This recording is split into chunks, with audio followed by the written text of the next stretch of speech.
Sandra all the time is here with the cold hard truth. She's the ears and the eyes for me and you. Every day, everyone want to hear from Sandra. And every time on the air, she's getting better. Tell your sister, tell your brother, tell your mama, call Sandra in the morning and in the evening. They always calling Sandra. And when they start fighting, they calling Sandra. And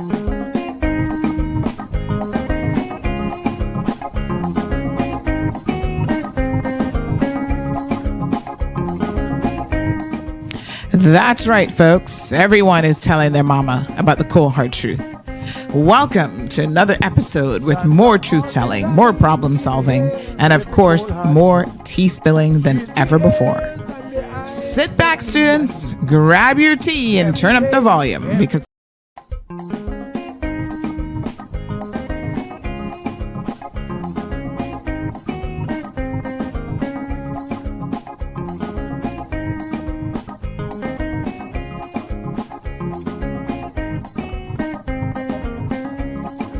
Sandra all the time is here with the cold hard truth. She's the ears and the eyes for me and you. Every day, everyone want to hear from Sandra. And every time on the air, she's getting better. Tell your sister, tell your brother, tell your mama, call Sandra in the morning and in the evening. They always calling Sandra. And when they start fighting, they calling Sandra.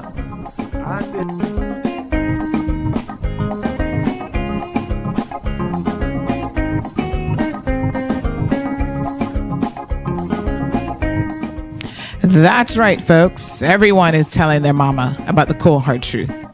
Welcome to another episode with more truth-telling, more problem-solving, and of course, more tea spilling than ever before.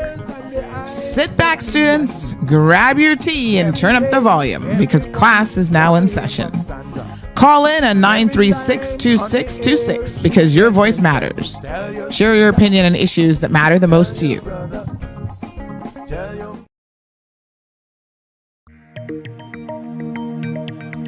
Good morning. These are your CMR News headlines for Monday, November 4th, 2024. The Cayman Islands are now under a hurricane watch as a developing weather system in the southwest Caribbean approaches our islands. Currently designated as potential tropical cyclone 18, forecasters expect this system to strengthen into a tropical storm near our shores, potentially intensifying to a Category 1 hurricane within the next 24 to 48 hours. A hurricane watch means our islands could experience tropical storm force winds within the next 48 hours. While government schools, including UCCI, will operate normally tomorrow, all educational institutions will be closed Tuesday as a precautionary measure. UCCI has announced it will shift to online instruction Tuesday to maintain academic continuity.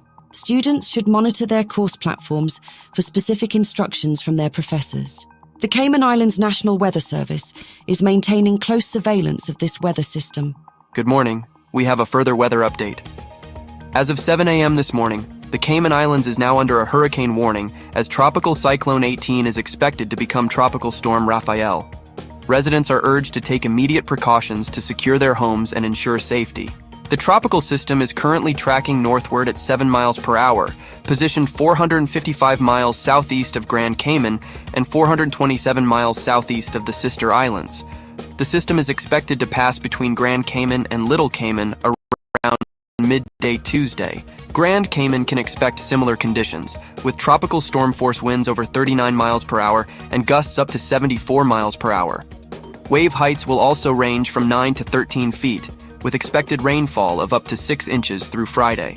For Little Cayman and Cayman Brac, expect tropical storm force winds of 35 miles per hour or greater, with gusts reaching up to 74 miles per hour. Wave heights will range from 9 to 13 feet, with accumulated rainfall up to 11.5 inches through Friday. Flood and marine warnings are now in effect across all islands. All watercraft should immediately seek safe harbor. Residents are advised to prepare for potential flooding and strong winds. Sandbag locations are open. Schools will remain open today but will close tomorrow. The National Hurricane Center has posted a tropical storm warning for Jamaica as well due to this system. Stay tuned for the next weather update at 10 a.m. this morning. In police news, authorities have apprehended wanted fugitive Mark Seymour following a dramatic pursuit near Grand Harbour on Friday afternoon. According to the Royal Cayman Islands Police Service, officers attempted to stop a vehicle, which then crashed at the roundabout. 2 occupants fled on foot, with officers successfully capturing Seymour, while a second suspect managed to escape. The 39-year-old suspect, who was wanted in connection with multiple violent offences, remains in police custody. The search continues for his unidentified accomplice. Police have launched a manhunt for a murder suspect in the Cayman Islands. 34-year-old Romario Davis is wanted in connection with the fatal shooting of Jason Johnson, which occurred last Sunday in Georgetown. Davis, who stands at 5'11" with a dark brown complexion and short black hair, was last known to reside in the Newlands area, but is frequently seen around Webb Road in Georgetown. He's known to use several aliases, including Mario Davis, Romario Brown, Barooks, and Bar Roots. The Royal Cayman Islands Police Service warns that Davis should be considered armed and dangerous. Members of the public are urged not to approach him, but instead to immediately contact 911 if spotted. For non-urgent information about his whereabouts, the major incident room can be reached at 649-2930. Police are also reminding the public that under the Police Act, anyone found harbouring or helping Davis evade arrest could face up to 2 years in prison, a $5,000 fine, or both. The police are also issuing an urgent warning about a wave of banking scams hitting our community.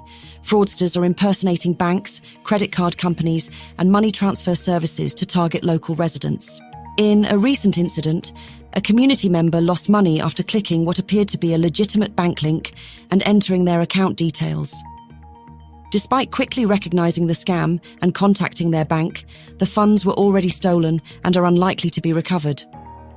The RCIP's Financial Crime Investigation Unit emphasizes that these scams continue to pose a serious threat. They're strongly advising residents to exercise extreme caution when receiving any communication claiming to be from their bank or financial institution, whether by text, email, or phone. Investigators stress that the safest approach is to contact your bank directly using official channels to verify any requests for account information. 4 Cuban migrants have landed on Cayman Brac Friday morning. The arrival comes just over a week after border officials held emergency meetings to prepare for potential mass migrations from Cuba and other Caribbean nations. Local residents spotted pieces of the migrants' vessel washing ashore around 8:30. Customs and Border Control officers are now processing the 4 men according to standard protocols. The timing is significant, as Customs and Border Control Director Bruce Smith had convened a multi-agency mass migration committee meeting just last Tuesday to address growing concerns about regional migration pressures, particularly from Cuba. These arrivals mark the first test of the recently reviewed emergency protocols. We'll bring you more details as this story develops. Political tensions grip the Cayman Islands this morning, days after a major shake-up in government leadership. Here's what we know. The Cayman Islands government faces unprecedented challenges after 4 United People's Movement ministers walked out on Thursday. Premier Juliana O'Connor Connolly broke her silence late Friday, projecting calm amid the crisis. In a written statement, she assured residents her government remains fully operational. "I want to assure the people of the Cayman Islands that a constitutionally viable elected government remains in place," says O'Connor Connolly. The Premier insists her 5-member cabinet, including herself, meets constitutional requirements to govern. The Premier's assurances come as questions linger about the stability of her administration. Governor Jane Owen also weighed in on the matter. I appreciate that this has been an uncertain time for many people throughout our islands, and I'm closely following developments after the resignation of 4 members of the UPM government yesterday. As many have said already, calm and stable government remains the priority. As you all know, Cayman has a strong constitution that has stood the test of time and robust democratic principles upon which our constitution is based. We will have constant reference to these as discussions continue. Under the Constitution, the Cabinet can continue to function provided it has a quorum of 5 ministers, including the Premier, and I have just come out of a Cabinet meeting this afternoon. The civil service will also continue to provide public services and policy implementation as they always do. I will provide further updates to you in due course. Those are your news headlines this Monday morning. Now turning to Sandy Hill with the cold hard truth.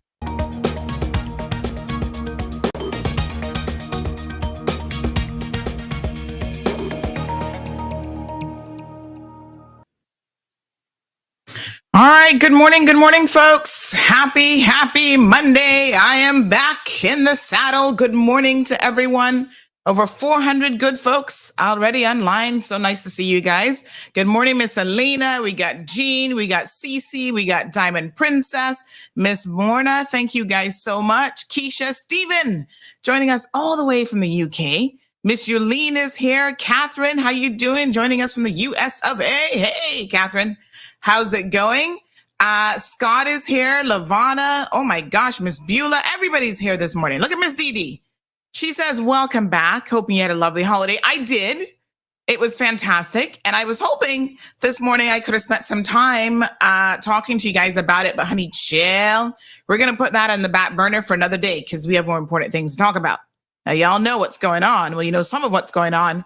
And we are going to fill you in. Look at Robert. Good morning, Robert. Thank you guys so much. Eddie, joining us all the way from the Philippines. He says, hope you get all the political mess sorted out soon. Oh my gosh, greed is the biggest problem facing your government. Now, I wish I had a magic wand, folks, to just, twirl it around and fix all of our problems, but I don't. And so this is a collective effort. Good morning, Damaris, joining us from NYC normally. So this is a collective effort. And yes, Robert says, I'm walking with my fire extinguisher. The most important thing here, folks, is to get the facts straight.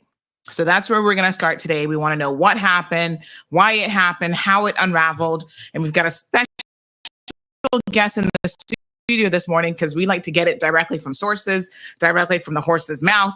And after we, understand what transpired, we might be able to look then towards some possible solutions. So thank you guys so much for the very, very warm welcome back. And in case you didn't notice, we had a nice little news feature this morning. You guys know I like to, add a little something here and there into the mix. Good morning to the beautiful Debbie.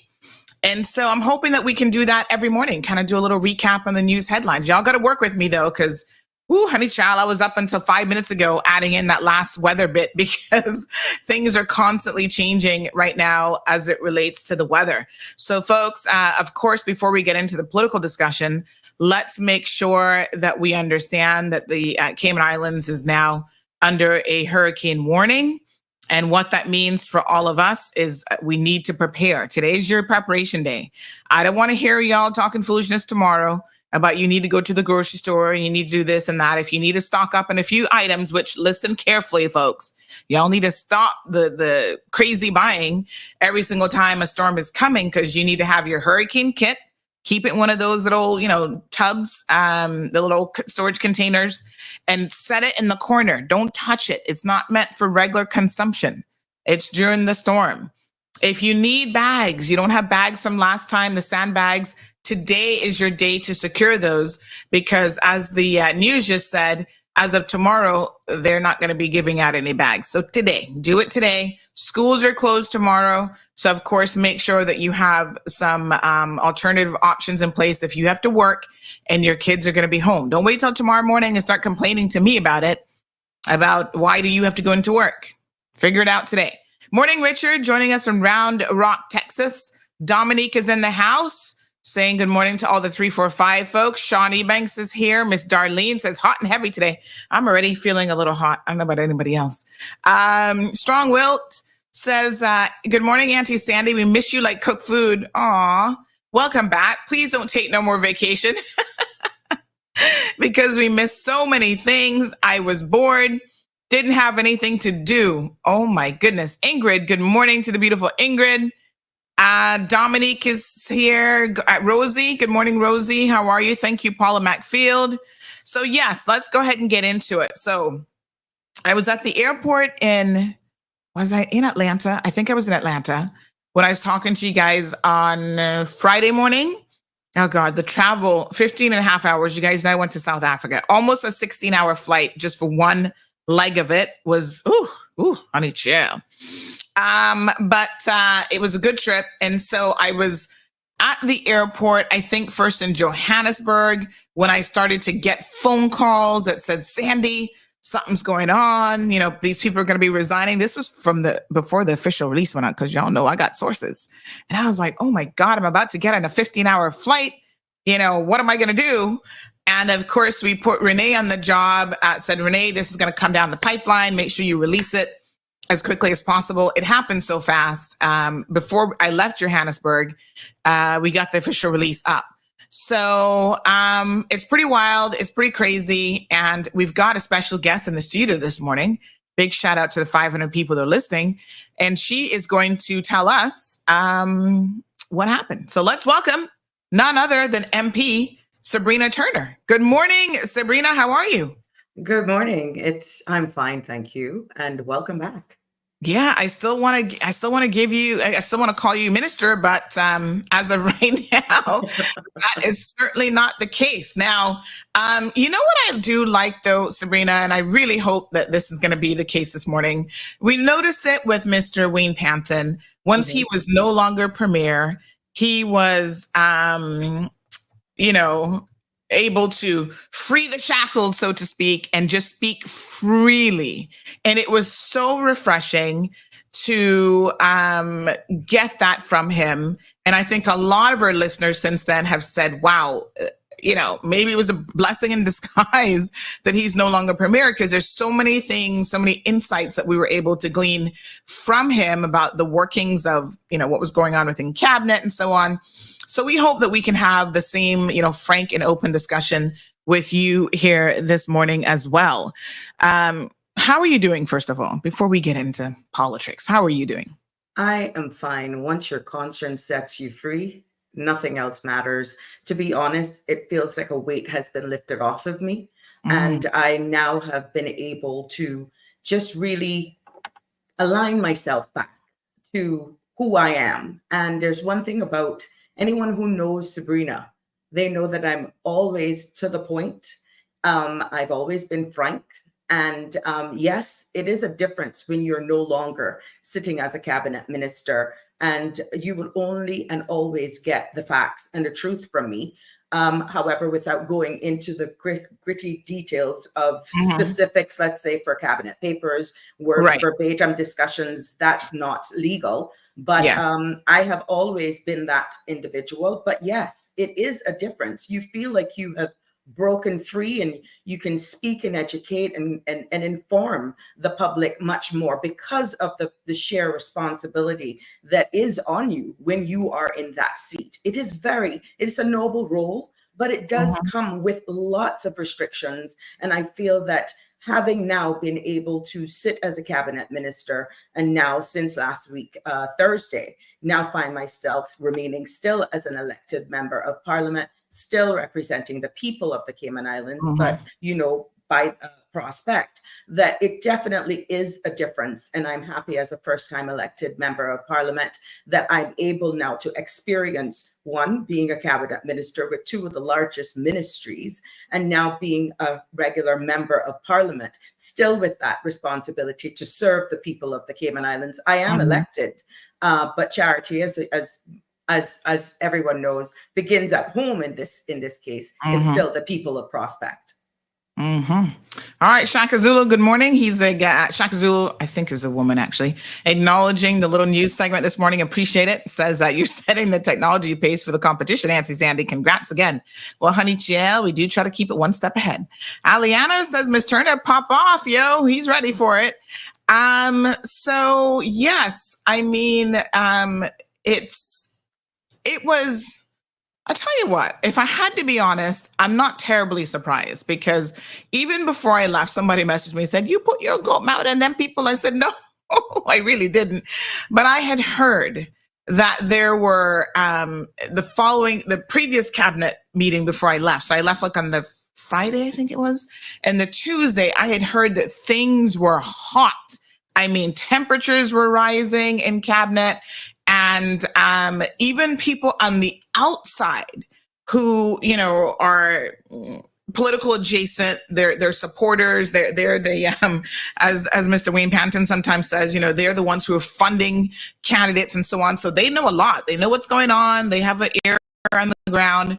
Even them were saying how concerned they were about the lack of teamwork, how disjointed it was in cabinet, and how things were just falling apart. But let's be clear here, and this is something we have to acknowledge, that this is certainly not the first time, and I suspect it won't be the last time, that things get very, very heated in cabinet. And there seems to have been a certain, over the last maybe 3-4 years with this particular, first the PAC government, then the UPM government, there seems to have been a lot of tension within the cabinet realms. What do you attribute that to? Is it just personalities? Are there too many people in there wanting to be chiefs and not enough Indians? We've heard, for example, stories of Chris Saunders being disrespectful to the previous premier, him, John, being disrespectful to the previous governor, to the point where, you know, Chris Saunders basically told the governor off. The governor didn't even want to have that come to light because he thought, again, it wasn't something that reflected well on the government of the day. And what do you attribute the constant, I don't know, bickering back and forth? Have we just elected a bunch of juveniles to government? What's going on here? Sandra, let me be honest. Yes. I am here to speak for myself. I'm here to share some insights as to what experience I was actually exposed to. And I must tell you that this decision to resign did not come easy. Let's go back and put it into context.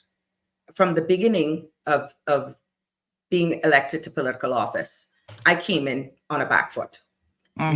We were elected as a all independents.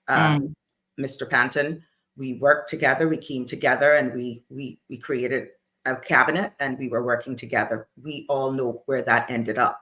In the past year, it started off well, but it got even more, I would use the word toxic, especially towards myself, after a certain case had been resolved. The level of disrespect that was shown to any member in there who did not go or support, let's say, a specific paper, or you were actually told. Okay, back up now, because I want to make sure I'm clear. So when you say a certain case was resolved, are we talking about a legal case? Yes, the people have asked for honesty. Yes. The room has become even more toxic with the likes and the behavior of Minister Bush or PS Bush. He's not even McKeeva a minister. Bush.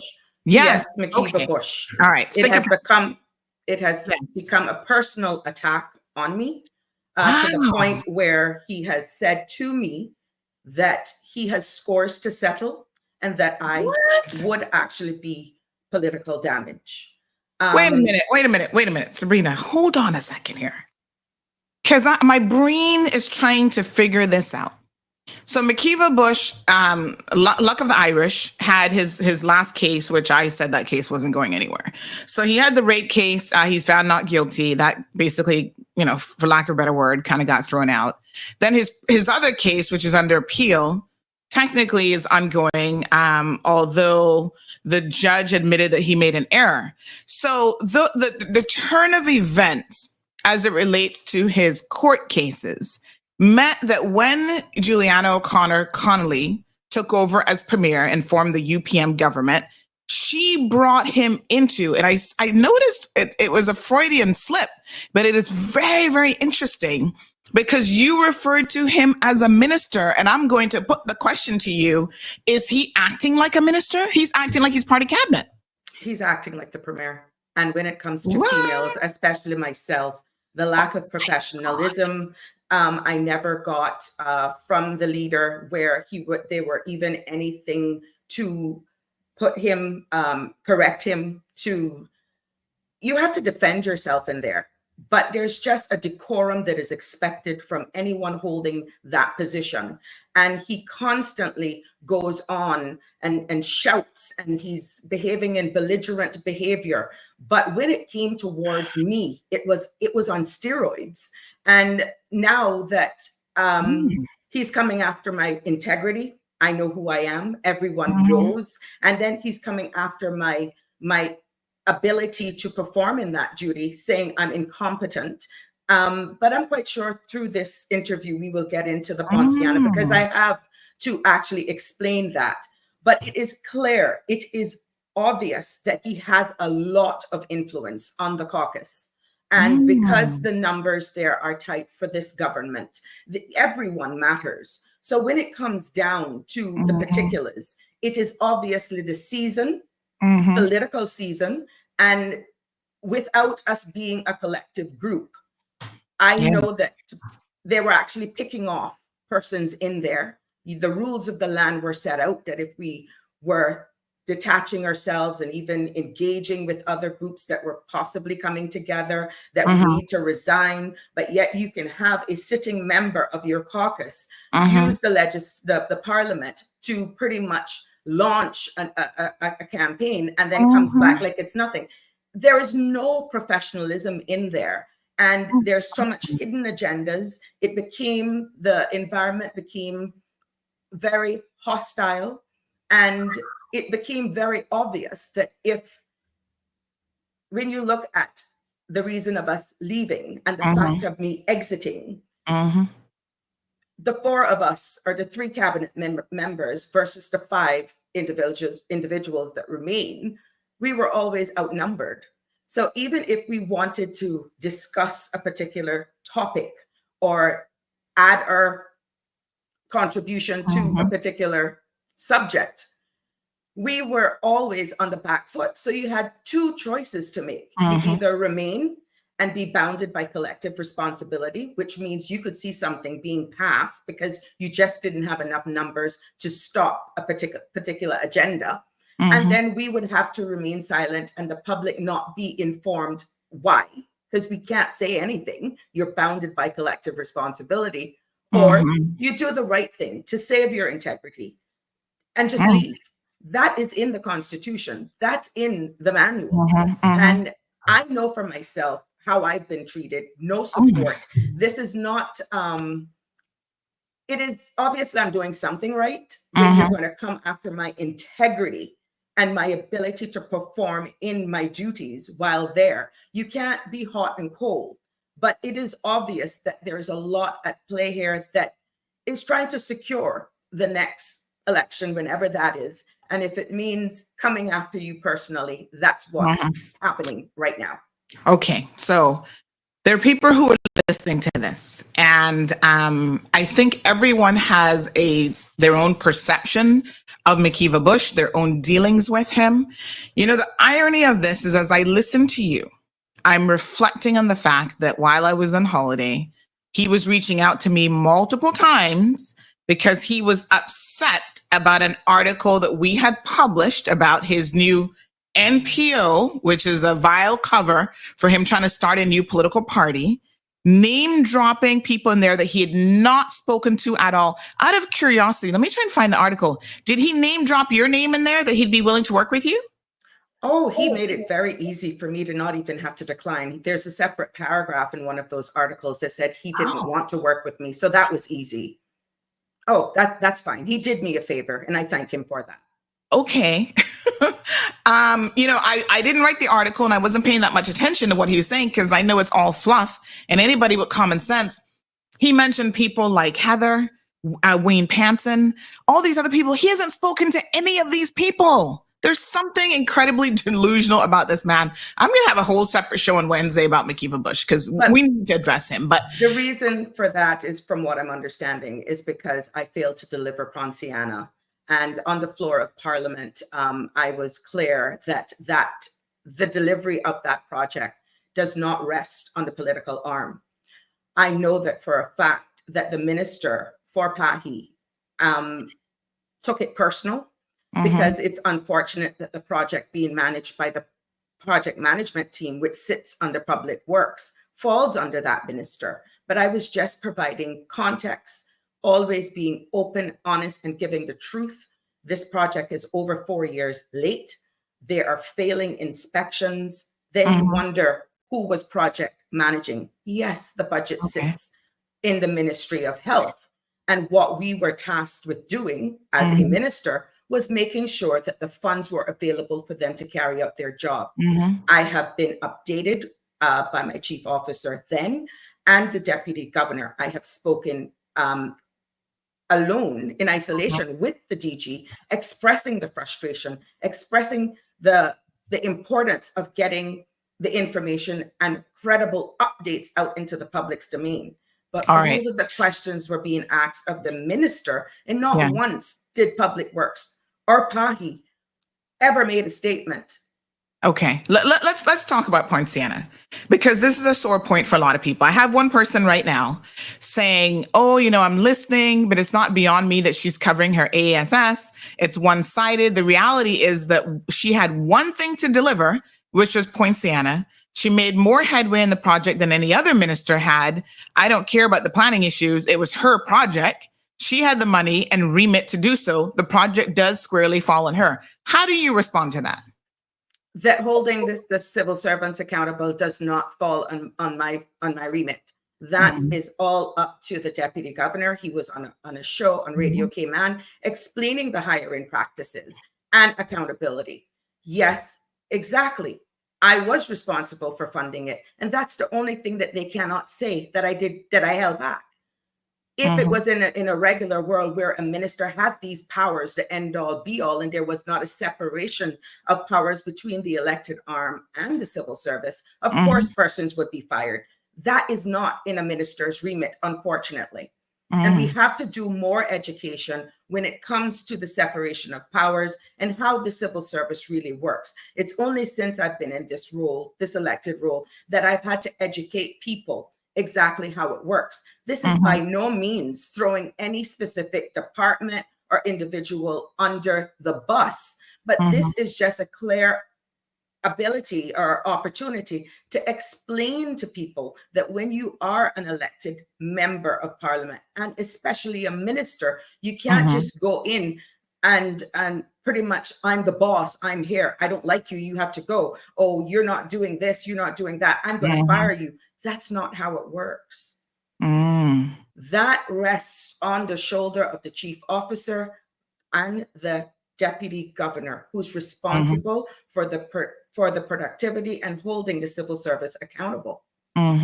It may sound like a cop-out, and as that contributor said, covering my laurels, that is not the case. Anyone knows me, know that I'm a person who I'm a fighter. I don't speak things that I can't deliver, but when you are given statements to read, and it's coming from your team, the civil service, who is there to serve the elected arm, I have to deliver what they say. They're the experts. I'm not the project manager. I'm not the contractor. I only had it to go off of what they were telling me. And when I see that things weren't going how they should based on the timelines that I was given, I worked closely with the deputy governor in making sure that he could hold his staff accountable. Now, there could be speculations that because I'm not liked, obviously, in my role, I'm holding people accountable, that it was deliberate or could be orchestrated. I do not want to go there. But at the end of the day, the truth will come out. All right, we're going to get into some of the details because I actually sent a question last week and I'm still waiting for the civil servants to get back to me about what really is the issue with Ponciana Point. What is the holdup? Because you can't go to planning and say to the planning department, you guys need to pass Ponciana Point, give me a CO so that we can open it up. When people say this falls squarely on you, right? They need to understand, as you said, your responsibility is with the budget, making sure the funding is there. You're not the person putting the nails in the board. You're not the electrician that has failed inspection. You're not, causing all the piping issues and all this other stuff. And what is it that you think people expect you to do to Public Works, who really are the project managers who are ultimately responsible for the delivery of this project along with the contractors? Just hold on one second. Let's go ahead and take a call. Good morning, caller. Welcome to the program. Hold on. I can't hear you. Let me just unplug you and plug you back in. Hello, caller. How are you doing? Yes, there you go. All right, I'm good. How are you? You stole my thunder. Oh my gosh. Because even if the minister was the person directly responsible for doing everything, the minister would be acting unlawfully if the minister ignored a failed inspection from planning. You can't just say, I'm going to ignore the planning law. Nobody can do that, not even the governor. Right. And whoever wrote that comment about it's her responsibility, it doesn't matter what, that person really needs to take a look at reality. That's not how it works. There are laws about how things unfold, and you have no choice other to follow the law or pay the penalty for not following the law. It would be a criminal offense. Yep. Thank you. Take care. All right, my dear. So it's interesting that people don't understand the process. All right. What's the issue, Point Sienna Point? Can we break it down? I heard electrical. I've heard plumbing. I've heard so many things. How is it that government keeps hiring? And let's keep in mind that it's not unique to this, certainly not this project. John Gray High School, Clifton Hunter, every single government project seems to be over budget and over time excessively. Why is it that government can't hire contractors and the whole engineering team and all these so-called, technical experts to actually build something within budget relatively and within a specific frame time and just get it done? What kind of crackpot people are we using for construction? Well, however the tendering process went for this actual project and what decisions were made, obviously was before my time. Yeah. All that I have been updated, which is why I'm saying, how did we get this wrong? Set aside COVID and the lockdown. How can you get this wrong? How can there be so much flaws with the quality of construction that you cannot even pass your own government inspection? Just blows my mind. This was crazy. A project managed by a government entity who cannot pass their own inspections. That's cause in itself for concern. I heard that there were leaks when the building is there right now so long that the building was starting to deteriorate. There was something wrong with the electrical. There was something wrong with the plumbing. And every time I was given a date to which we could have expect certificate of occupancy, there was more delays. So it looked as though they were only inspecting when it was close to give me a delivery date. And in between that time, I can't say what was going on, but I need to reiterate the fact that the project never rests in the Ministry of Health and Wellness. The project will always rest in PAHI. Now, this is not the subject for persons to get up into their feelings. We have a responsibility as the elected arm now and before me when this project started to give account and value for money for the people's Okay, money. let me understand that. So PAHI is the Ministry of Planning. What does PAHI stand for again? Planning, Agriculture. Right. So this is Jay's ministry, basically. Jay Yes, Ebanks' Minister ministry. Ebanks. Yes. So the project falls under that ministry? Yes, the project management team rests under PWD. Okay. But it's because it's a health facility, the delivery of it would come to the Ministry of Health. only once it is handed over with a completed certificate of occupancy. I know that for a fact that from when the pressure came on and people are saying what's going on with this facility, that the civil service arm was a little bit upset that I didn't want to take the project over, knowing that it had flaws. And I said, no, we are putting vulnerable people into that facility. And I am not going to take a facility that didn't meet all the inspections or only required special certificate of occupancy, which is meaning it still had a lot of issues to sort out. Thank God I didn't, because we saw the flooding. We know that there are buildings that are leaking. Can you imagine us having people in that, bringing them home and having them operate under those circumstances? Wow. So somebody actually thought it was a good idea to try to force it open, although it wasn't passing all the planning requirements, like a leaking building. People with mental health issues, the last thing they need to be is to be in an environment with, like, you know, leaking walls and stuff. That drive anybody crazy. Yes. Huh. But that responsibility right now, honestly, rests on the shoulder of the DG and holding their team accountable. But I have to be just clear and just providing information as to how that facility is. I've heard and seen in the public's domain as well. Why do we have so much people hired? We have gotten 3 dates that I have said publicly when this facility was going to be open. Was it a case where we waited until we got the certificate of occupancy and then started to recruiting, or do we wait?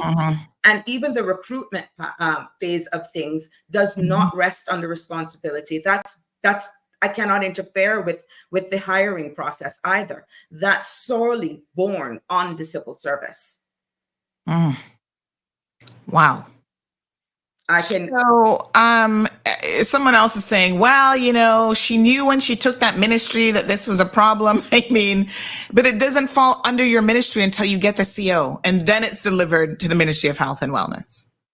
The facts remains the facts. I'm here to explain it. And, you know, you're not going to have everybody actually supporting you or see it what it is. That's people's opinions. I am just here to speak the facts. I have no reason to go outside the law. I understand what my responsibilities were as a minister, and I abided and conducted myself within those confines. And obviously, it didn't bring me any favors. This is what I've gotten.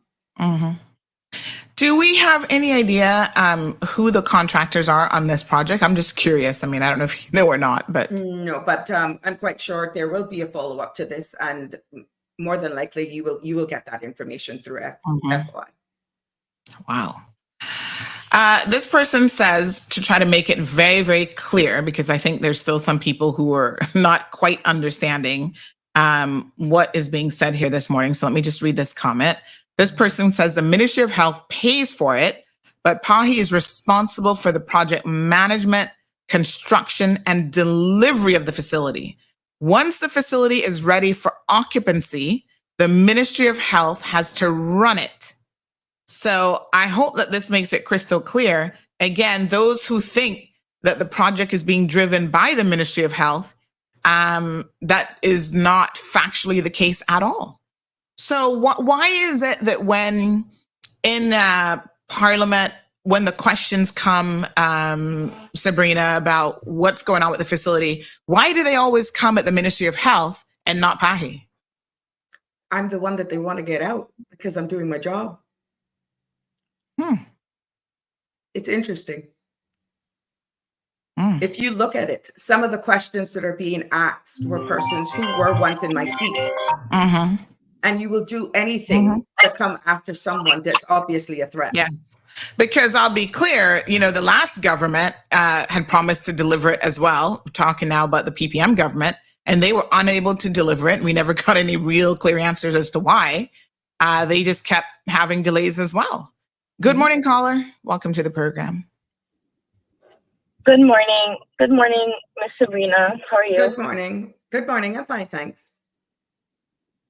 Thank you for coming on the show, because you said, I was just about to say what you said. The reason they're attacking you is because you won't play their games, and you won't bend to their you won't play their games, and you won't follow what they want.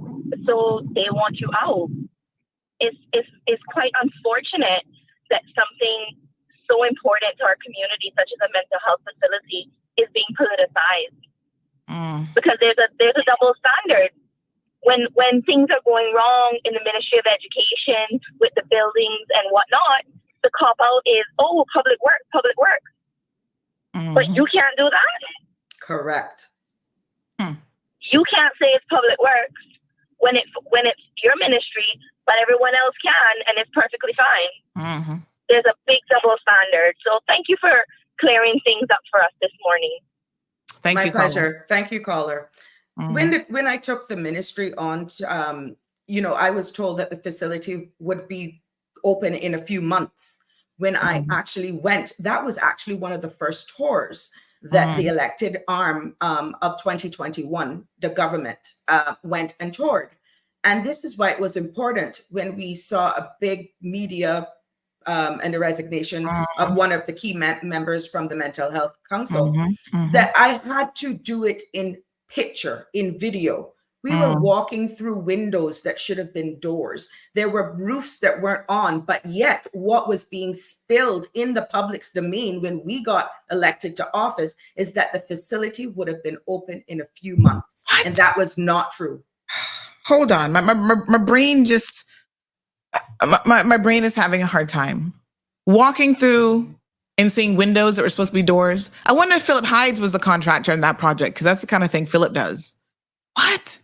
Windows that were supposed to be doors? There were still cottages that were being constructed, yet we were told the facility is ready and it was ready for occupants when that was not the case. And if people go back into the news feeds, and we had all of this, even in Parliament, I provided pictures in one of my parliamentary questions, and I deliberately placed pictures on there because we as a ministry had placed into the public's domain a video showing the truth about where that particular facility was. So it is clearly obvious that I have been doing a lot in such a short time, understanding that I took the ministry on when our country was on the cusp of reopening after a worldwide, you can call it disaster, and ensuring that no one would die from COVID. We were, as a Minister of Health and Wellness, pretty much the entire year and a half, we were inundated with writing regulations for the safe reopening of the Cayman Islands. And then when you look at substantive legislation, I've managed to pass in Parliament the Pharmacy Act. That we're waiting for the regulations now. We've done the STEP survey. We've gotten real critical information to inform the Cayman Islands as to our state of affairs when it comes to the health of our nation. That will help, this information, that will help us as a government, as the Ministry of Health, be in a more informed position when it comes to knowing how much persons are going to be on dialysis, what our heart disease rates are going to be like. Obesity remains a problem. What does that mean for our future when it comes to resources, maybe public-private partnerships? This information that we actually have now, Sandra, is of our Caymanians. We will know exactly where we are and how to direct funds.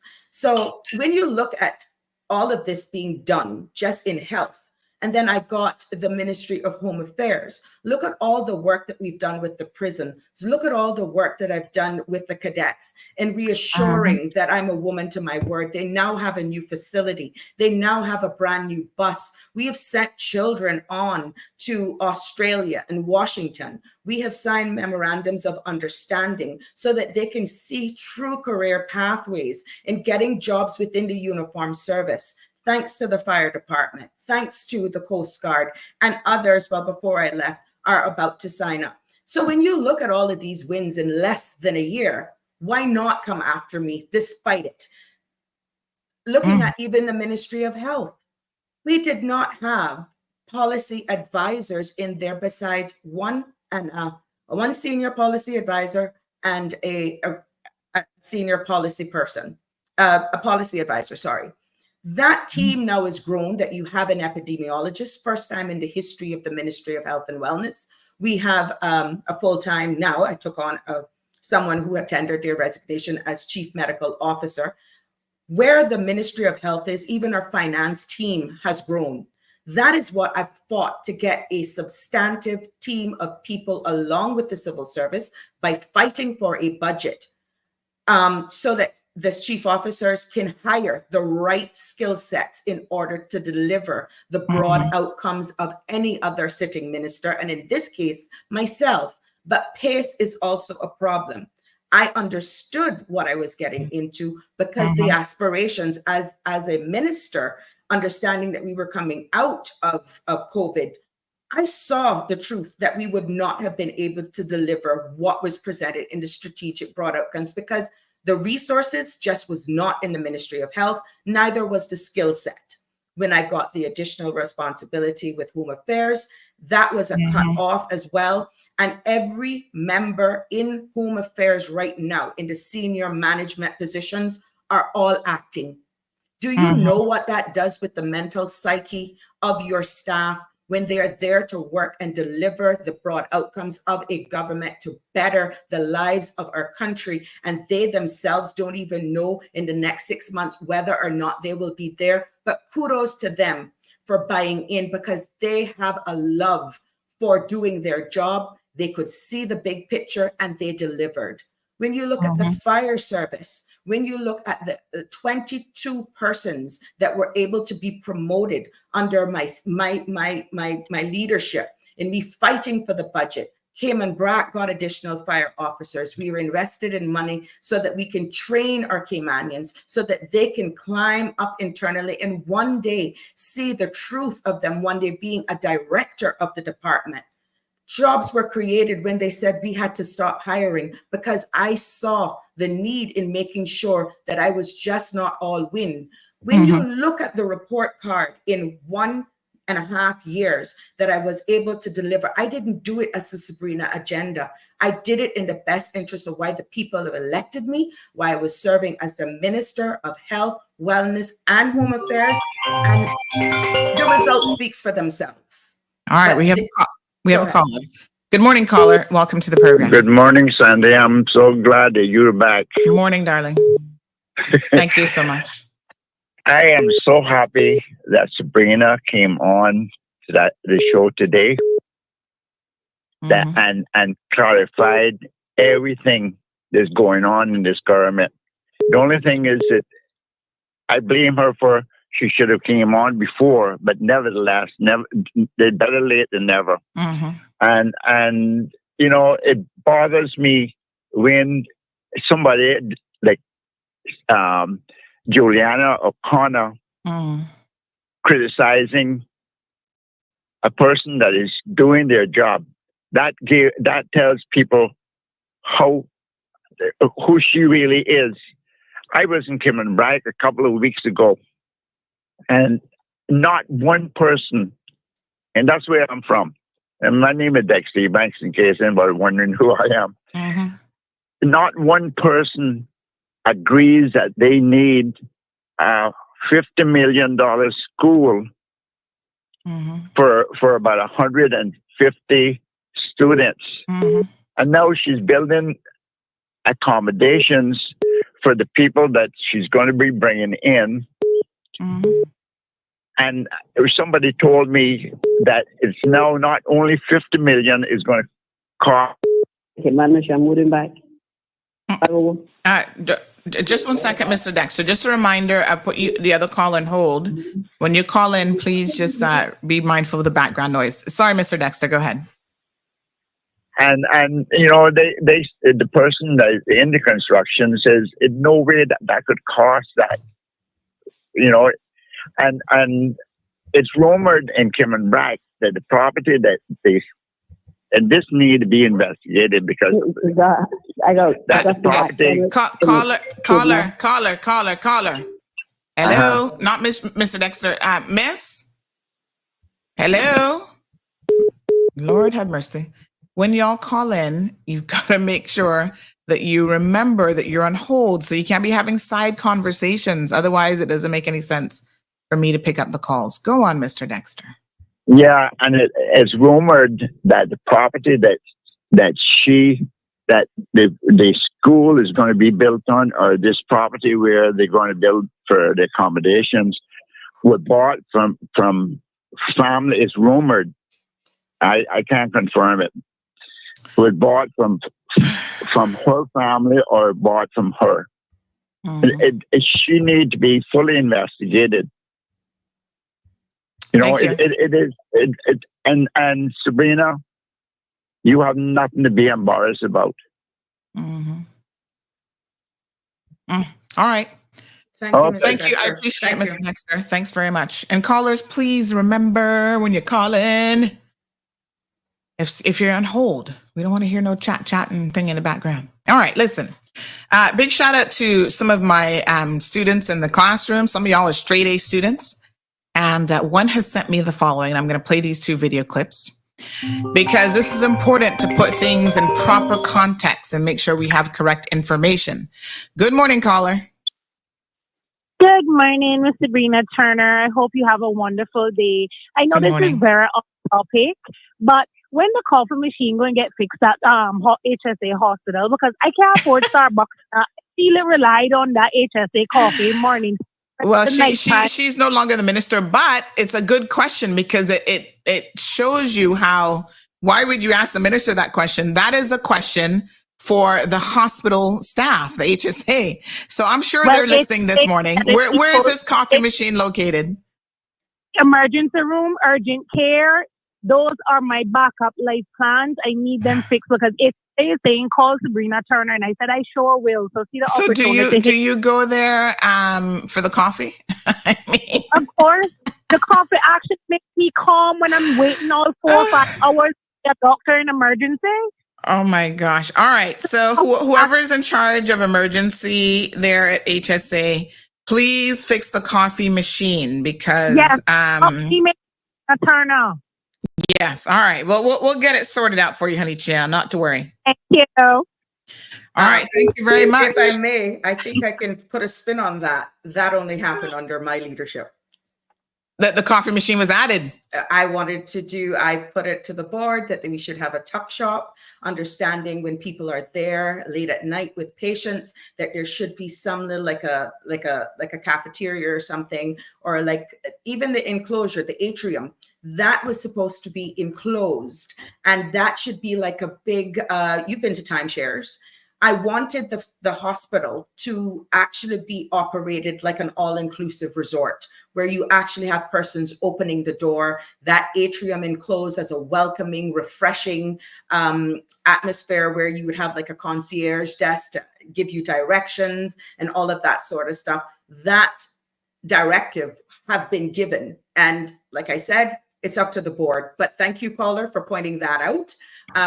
Even water fountains, I was told to get it strategically placed. So yes, I'm happy you're enjoying the coffee, but I'm not happy the fact that you have to go there so often because that means you're not well.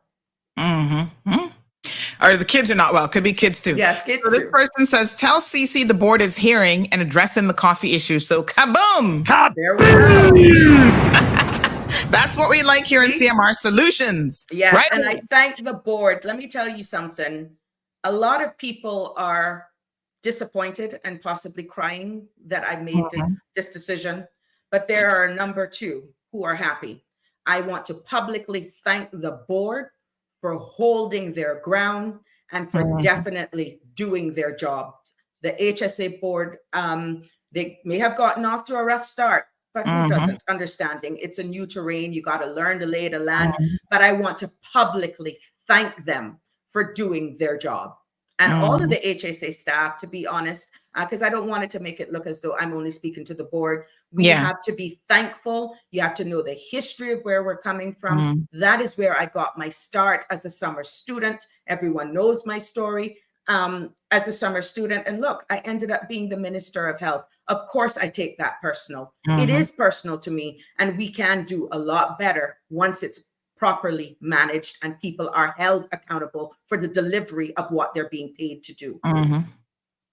Very good. All right. So that problem sounds like it's been resolved. Deanna says best coffee. Oh my gosh. I'm not a coffee drinker, but all right then.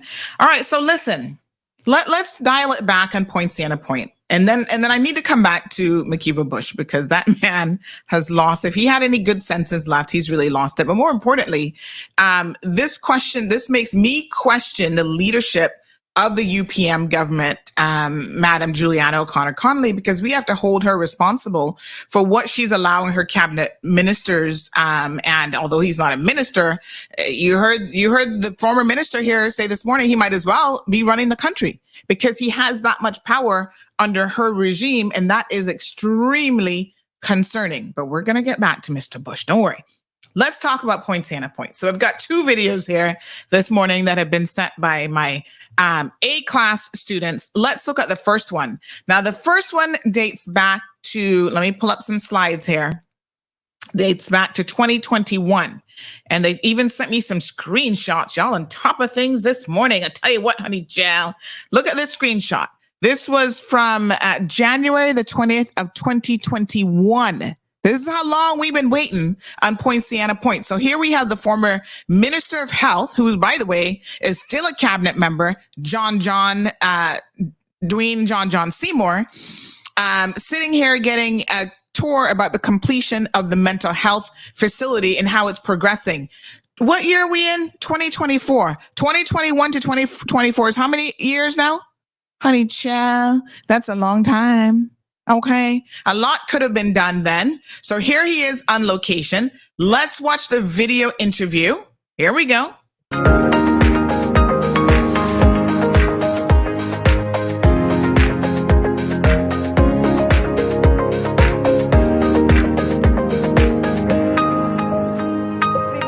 Bush with your CIGTV News Brief and weather forecast. Thank you as always for joining us. Construction of the long-term residential mental health facility in East End is moving along after delays because of the COVID-19 pandemic last year. Workers are busy building the cafeteria, sundry and workshops, the administration building, and 9 cottages. Minister for Health, the Honourable Dwayne Seymour, says he's happy the project is now back on track. I'm very pleased with the progress and very encouraged that this project will be completed very soon. Had COVID come, the project may have been finished already. But we're just thankful that we progressed this far, and hopefully we can do a soft opening even before the election.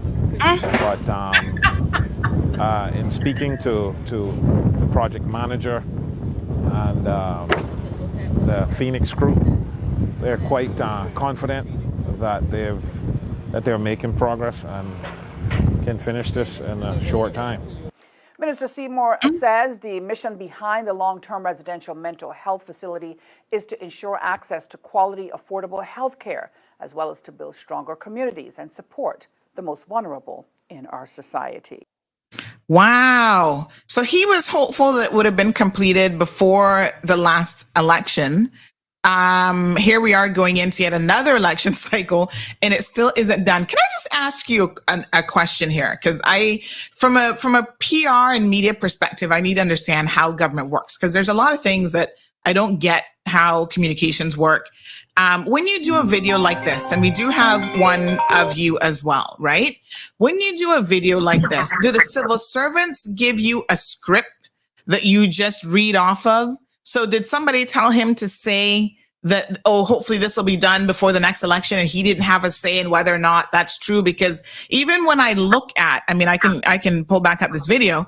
When I look at what is there in this video, there is no way. These things didn't even have on a roof.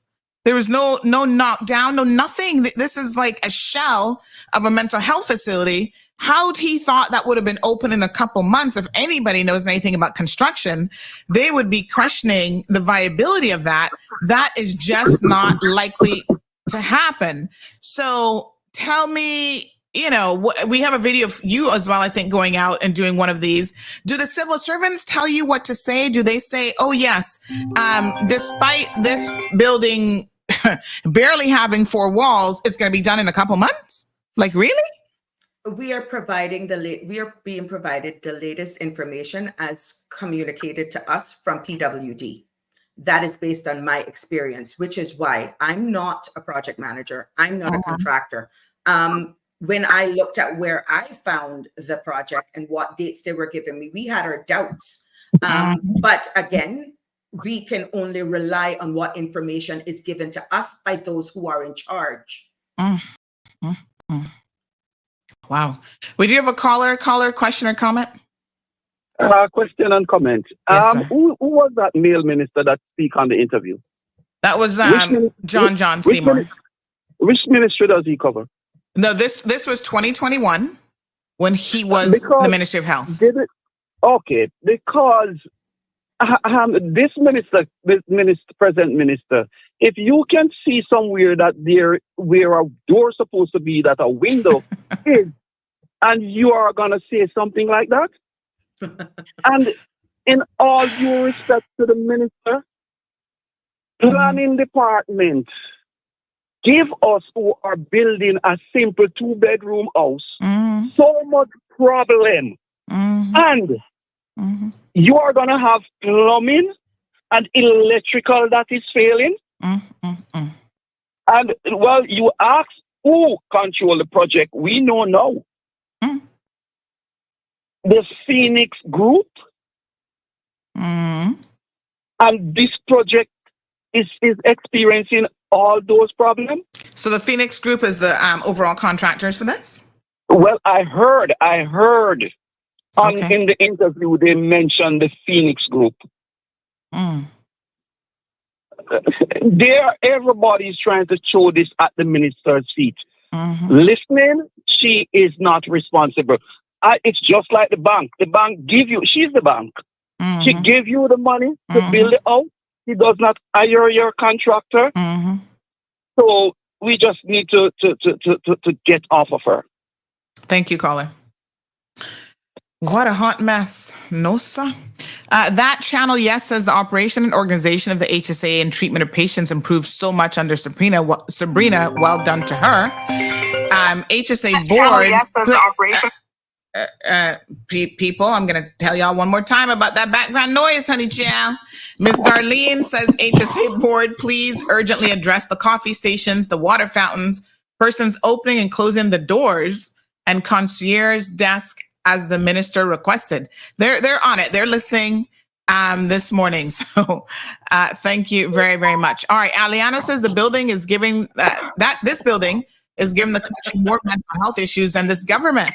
Well, I tell you what, it definitely had me considering taking one of the villas, because you're literally pulling your hair out of your head. And like I said, there is no politics. There's no place for politics when it comes to 2 areas in government, especially. As a matter of fact, 3. Our safety and security, our health, and our education. Yes. Those 3 areas for sure should not even be a question of putting politics in it. There's no room for politics to be played in those 3 areas. All right. One observer says the video showed AAA Construction as the construction company. Another person says it sounds like Phoenix was the construction company, like the minister said Phoenix. So we can go back and try and listen to that a little bit later on. Somebody said, yes, John said Phoenix. This is Foster's Group. Foster's Group isn't Phoenix as far as I know, actually. That's a totally separate organization. But I'll confirm. I don't think it has anything to do with the Foster's Group. Good morning, caller. Good morning. Good morning. Morning. God's beautiful people. And I'm glad you're back. Thank you so much. I just want to really say that I know Miss Turner. Good morning. How are you? Good morning. Fine, thanks. I know that her heart really is set on that HSA. People has called and people has complained about the services, and I actually went in to the hospital myself one night, and one of the doctors said to me, he said, the best that we're seeing is since Minister Turner take over. He said, I need to talk to her. It's one of her own, because there's so much things that's going on in here and it's difficult to work in here. I did pass on the message, and she told him to contact the board. But besides all of that, I think also Mr. Seymour, Minister Seymour, maybe had been put in the same position as Ms. Turner also, the information that he was given, you understand? And the difference is that he might not have been able to come on the show. And this is what I want to give her kudos for standing up, for quitting when she knows that she had no control over the situation, and it was going to go down in history as her name when it happened, because she didn't step off the board. And that's why I had to ask the question, how this works in terms of, when you get a script from somebody, but you're looking at this building. Yes, caller?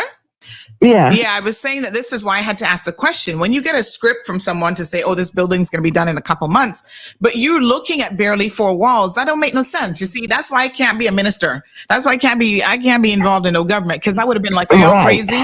I'm not going to say this. I'm not going to get on video, on record, and talking about this is going to be delivered in 4 months.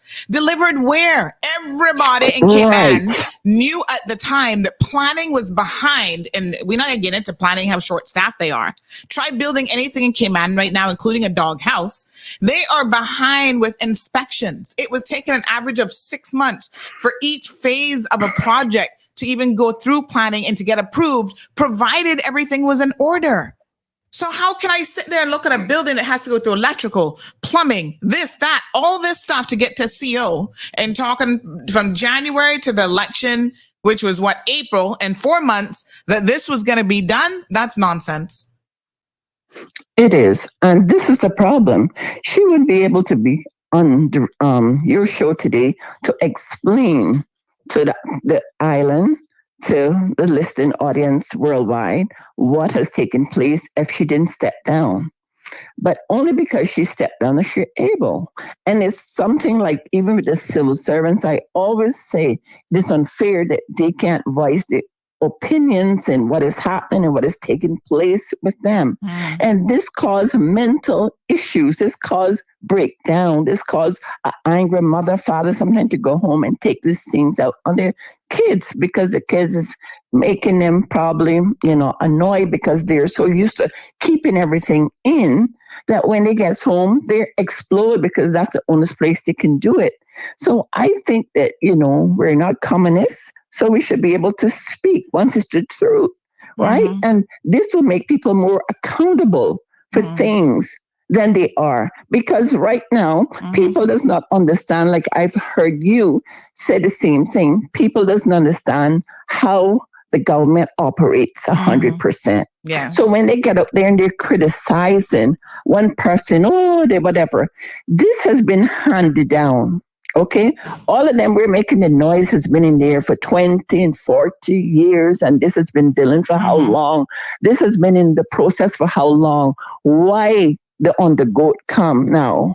And you want to give the undergoat all the, problems, and it's this one, and it's her, and she did everything wrong. Really? When you was there before in higher position that could have gotten it done, you didn't get it done, but now you're there to throw the minister under the bus. But the problem is in life, for any of us that stand up for what we believe, and we stand against someone that think that they are God, we're in a problem. And then we comes in a problem with the next one, because one fool make many fools. So when one fool explains to the fool, they're going to carry it as it is. So when they see this person, they hate the person for nothing. And some people will hate you just because you stand your ground. You ask them what you've done wrong. You did nothing wrong. These four decided, including minister, to take a stand. Because enough is enough. Our island should be applauding them to say, listen, this is the first time silence has been broken, regardless if I'm reelected or not. I cares for my people, because that's what it comes down to, right? Some have sit on the table because they're afraid that this is the end of their life if they're not there at the table. But the problem is these four, obviously, they can go back to something else, is what I'm thinking. If we don't, we will be able to go back. But a lot of them, Their life is made with this politics. They never had a life before. They don't know if they'll have one after. They've never been looked upon before. So this position, power and greed is one thing in life, but the world with people is not just here. And this is some of the problem. We need to see a picture for what it is. You can only do so much, just like the gentleman called. If I get a contractor could have my wall twisted and poor me don't know that I need to get a ledge and put on there to make sure the wall is straight.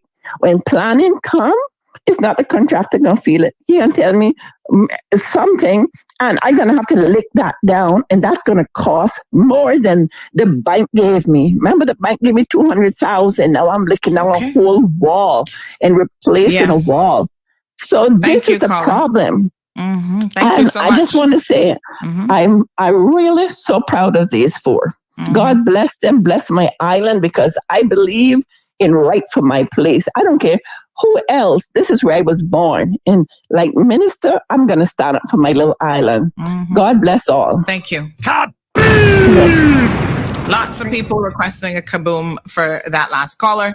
Allison says, morning, Miss Sandy. Welcome back. What would we, the people of the Cayman Islands, do without you? Thanks for being faithful to the people of these islands. Well, I am faithful to telling the truth. And I know sometimes the people might feel that that's not always being faithful to them, but the truth ultimately is what sets you free.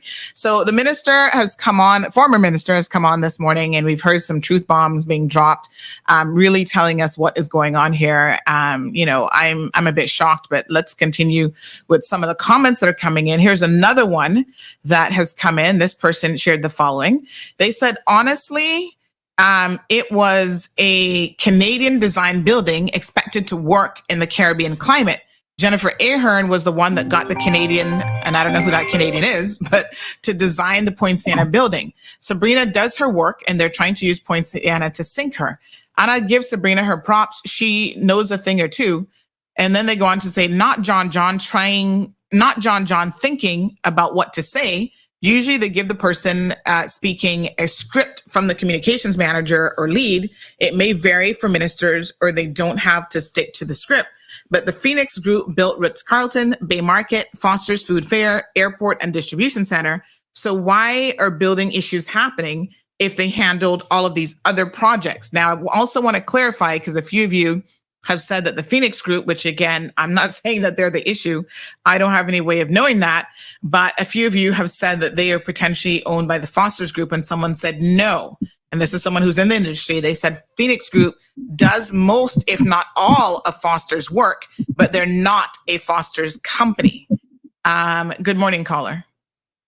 Good morning, Aunt Sandra. Welcome back. Thank you so much. Thank you. Sabrina Turner.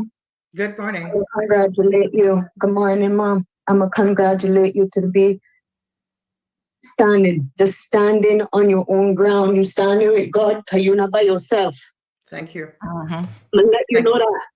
You and the rest of them other ministers, you're standing with God, not by yourself. Everybody see it coming. Election is around the corner. They're going to pin all this stuff on you. It's a scam. Open your eyes, Cayman. It's a scam. All these things that's going on right now, if they never put their foot down, they won't gonna get blamed for it. I congratulate you. Thank you, my dear. You're a strong woman. And if you run again, of course, men and women behind you will be there. Thank you. Thank you. Much appreciated. Thank you. Gabby is asking for me to read her comment. She says it's been 3 whole months. They've been without strips for the one-touch machines, and they say how they can't even buy it from other pharmacies because none on island in general, and it's a shame. Well, you know what, Gabby? I'm going to make a suggestion. I'm assuming you're referring to... Hello? Hello, honey child. Yes, Sandra, good morning to you. Yes, ma'am. Good morning to you. Yes. Turner and the whole island. Morning. Know that Miss Turner has no power in her position in government. And seems like her had so much on her plate that she needs to get off. I have a question regarding the Minister of Health decision on what, if she can tell us what is the status that the government has, or the HSA has planned for our Caymanian doctors for future their education. Because right now, without calling too many names and stuff, there is a position now with a doctor there that we can't figure out where they're going or where they're coming. And these are our own children. So we want Ms. Sabrina, and I guess in labor terms, to tell us what is the status on those people that are now trying to further their education to become Caymanian doctors to come home. What position do they sit? Because some of them are getting close to expiration of their, I don't know what you would call it, the 4 years where they got to complete, within the period of time. I think some expires on December 31st. And I guess Mr. Sabrina has a pretty good idea who I'm talking about. As I said, without calling too many names, I don't want to do too much, not at this moment, but can she give us an insight on that situation or on those situations? Because it seems like it's more than one thing that is boiling over within the HSA that needs to be looked after. And I think now that she's now exposing a lot, maybe she can give us a little more upside, because I've got from one side of it now, but I can't. Yeah, because it's violent. I appreciate it. I'll get off the radio and listen. Okay, thanks very much. Thank you. So do you know anything about Caymanian, I guess, students who are trying to become doctors, essentially is what this question is. And there seems to be some hurdles in their way. Are you aware of what's going on in relation to that? I am aware that there were hurdles, and what was in my remit in regards to funding, the most funding for tertiary education that has been given to the HSA to make sure that persons who want to further their education to have access to funding, even if they don't have it themselves. I had actually, under an executive output, increased that thanks to my colleagues giving me support. Now, in regards to making sure that Caymanians can come home and contribute back to our society, that is one thing that I've always advocated for. Now, without going into the details, because again, I'm assuming what the caller was alluding to is a particular case that was going on before myself. That is actually under the Ministry of Education.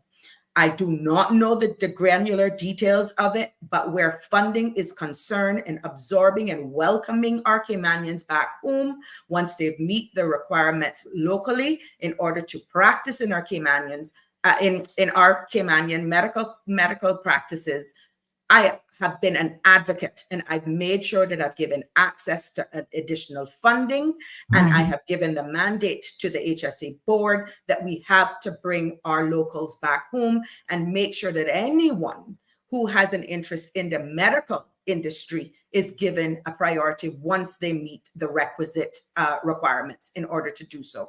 That is still a foundation on which the board is operating, and they continue to advocate that Caymanians are given first preference. However, again, looking at the separations and powers of an executive board and the senior management team of HSA, which is a statutory authority, there's only so much they can do as well. But we continue to advocate, we continue to hold those senior managers accountable through the board's powers, and trust that we will deliver for our people. It is a delicate balance. And like I said, whether or not legislation has to change, some of the changes that I'm hearing my Caymanian people crying out for will actually need constitutional changes as well. That is a collective buy-in from your elected arm, your cabinet. And we just need the political will and power in order to make that happen and not be scared. We are elected to do a job. And I feel that once you have sufficient support, once you know that it's on the right side of your people and your country, no one shouldn't be scared of making decisions because they're fearful of not being voted back in. That's not what you're there for. You're there to make policy and make decisions, provide funding for the betterment of your people and your country as a whole, and not the next vote. All right, caller, good morning. Question or comment? I have a question and I do have a comment as well. Good morning, Sandy. Welcome back. Morning. Thanks, and dear. Good morning, Ms. Turner. Good morning, ma'am. Nice to see you on the other side of the fence. I do have a question and a comment. And this one is very, very dear to my heart. And I think that this is going to probably get a lot of likes because I speak on behalf of myself and behalf of probably over 1,000 retired civil servants. In the Ministry of Health, the most recent CMO, who has been there now, I guess, for 2 years, if I'm not mistaken, has made the lives of retired civil servants and civil servants that I have spoken to a living hell when it comes to deferrals and referrals into private sector. HSA, let me be very specific. HSA does an amazing job. I speak from experience. They saved my life when I had a ruptured lung. You remember that incident, Sandy? It was HSA who saved my life. So I have no qualms with HSA. But this CMO is going to run HSA into the ground like NHS. He is refusing civil servants. He is refusing retired civil servants referrals to the private sector when HSA cannot, and I repeat, cannot accommodate them. I stand to be corrected. I have an appointment for an internist. I cannot get a referral to a private internist. You know when my appointment is for?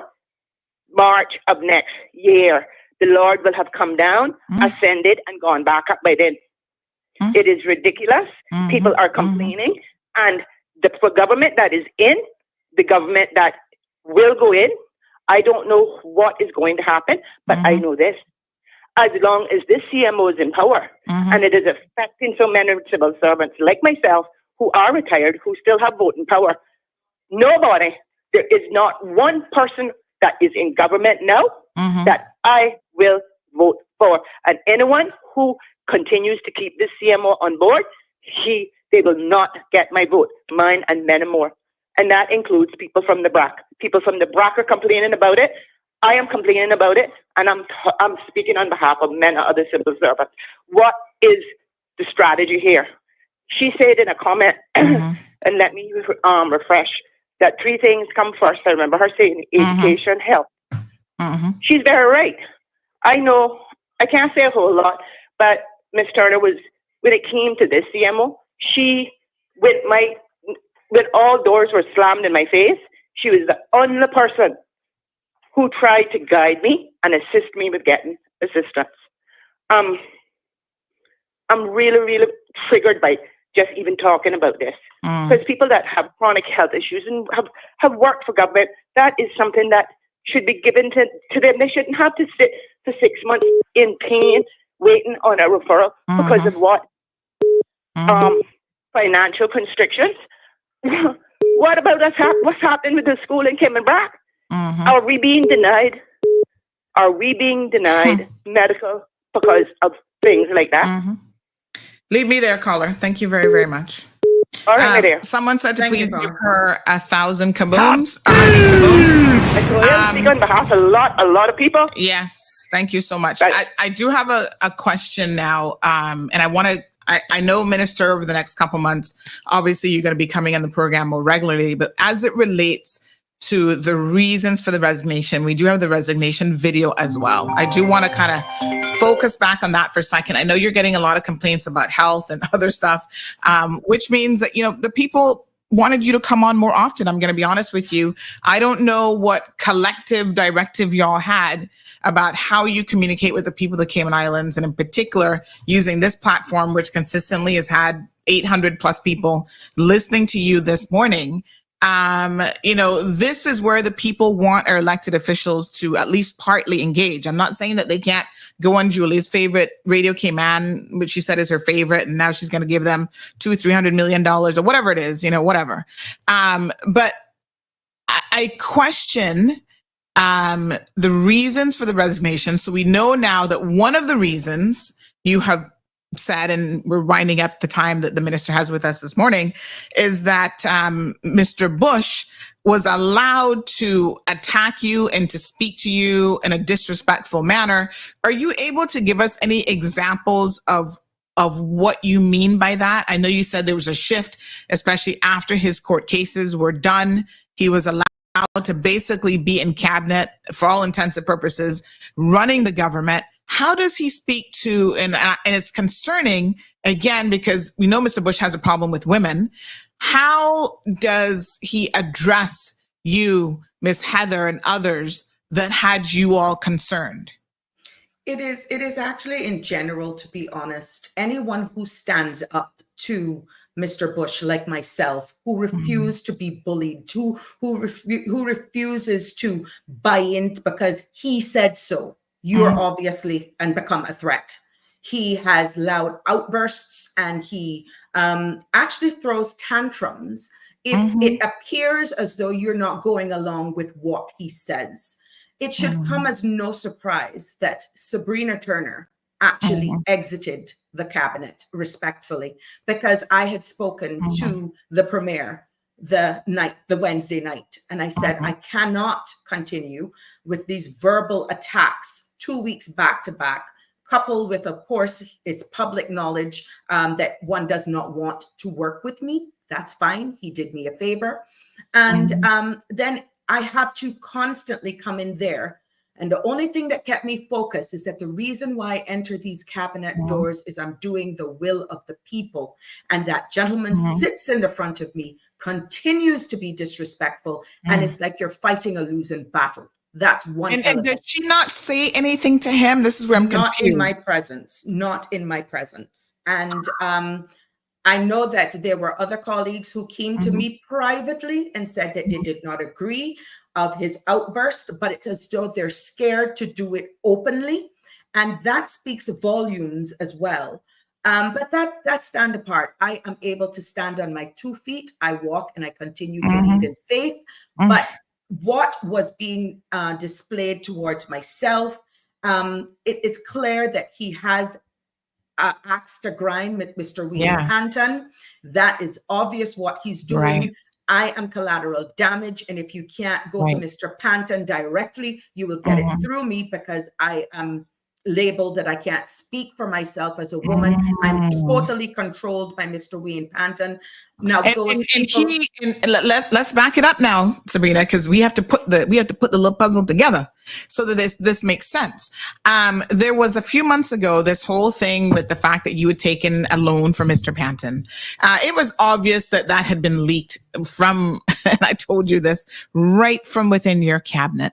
And so now we see, now that you're talking about he has an axe to grind with Wayne Panton, and that axe to grind with Wayne Panton, because maybe he can't grind it directly with Wayne Panton because he's a bully, you know, and bullies like Mr. Bush, he's not going to step up to Mr. Panton the way that he's going to step up to you, because you're a woman and he sees you as weaker than him and he thinks that you're easy prey. So now it kind of makes sense, this whole narrative that was created about this loan and all this hoopla that was, you know, going around in circles about that. They didn't get the political sort of traction that they wanted from it, to be honest. And so now he continues to attack you. But what does he think that you have to do with Wayne Panton? That Mr. Panton, because of this legal binding contractual agreement, now owns me, and I can't stand as an independent member of that cabinet to make decisions. So what are you sitting there and doing that makes him think that you and Wayne Panton are BFFs having a sip of tea every afternoon? Because I stand up against the amendment to the National Conservation Act. I stand up and I put the necessary questions as it pertains to McKeeva Bush. Whenever there were anything for immigration-related matters, with my in-depth background as it pertains to immigration law, that I was actually targeted. I was targeted for speaking and contributing when we have a mandate of the people. And I was the only one who came up. I maintained my poise. I did it with grace and dignity, and one became unhinged because I did what I have been elected to do. But when you find yourself constantly being in the minority of a cabinet of 8, and you're bounded by collective responsibility, unless I respectfully resigned from that post, I would be held responsible, and I could not continue to be doing that. It is not in the best interest, and it is not who I am, of the will and people of this country. Wow. So NCC rears its head yet again. Immigration So, because, you know, Mr. Bush is one of those people, he has said he doesn't really care that much about the environment. Just push the road through, just do this, do that. You know, he doesn't care about those things. So if you take a different position than him, then he takes it personal. That's and he on a wants lot of to, discussions around the table. If you're found to take a different position on anything and it does not go with the masses, it's as though they're like stalking you, and then it becomes very the environment becomes very difficult. The air becomes very hard to breathe. And my conscience sets me free. And I know that there were just differences straight across the board, and urgent matters of national importance were almost shipped aside, like the sexual harassment bill. That was, I mean, as a female, when you look at 3 women leaving the caucus cabinet, that should speak volumes. We still are, but yet you're looking at other things that are going through, and it is a poor taste, to be honest. And you have to make decisions sometimes that may not always appear to be popular, but at the end of the day, when you can rest assured that you did everything in your power that was above board, you have a clean conscience, you can actually walk away and don't feel any way about it. Eventually, you will have an opportunity to explain yourself, as I thank you for allowing me to do this morning. The country needs to be educated and understand that, you know, there are separations of powers between the elected arm and the civil service. You need to understand that there's a standard code for how you conduct yourself within cabinet. It's just, this position itself is just totally an exception, and we should be held to a higher standard. But when we're behind those closed doors, the fight is real, and it was constantly a fight for standing up for what was right and what was good. But when you actually find yourself doing that, so that you can boldly walk in any auditorium, any space, and you know your conscience set you free, and only what seeds of doubt they are trying to actually put in people's mind because of a hidden political agenda, I will continue to walk proud. I will continue to be proud for the time that I have been in this elected arm for the will of the people. I have served the people of this country as a whole. I have done everything and some for the Prospect people, and I will continue to be an advocate, whether I'm returned or not. I was on the ground for about 12, 15 years with no political aspirations behind it. People have given me the chance. I came in, I was blessed to be placed in a normal role as a minister. I served with dignity, with grace and professionalism. Now, if you're coming after me because of a legal binding public contract, I have a reputation, not a conviction. I can't imagine, as Damien has said, he's going to pass something that he's guilty of in relation to the sexual harassment bill. I can't imagine that Mr. Bush is in favor of having that passed at all, because he would be one of the first people that would run afoul of it, without a doubt. So you sit there and he, you know, makes these attacks on you, again, because he sees women as being the weaker sex. And you've got men who are sitting there, other men who say nothing. You've got the leader of this country who tells us that she is a God-fearing woman who operates by a certain conviction. And she sits there and says nothing to Mr. Bush. She doesn't say, Mr. Bush, that's enough. You have to learn how to be professional. Nothing.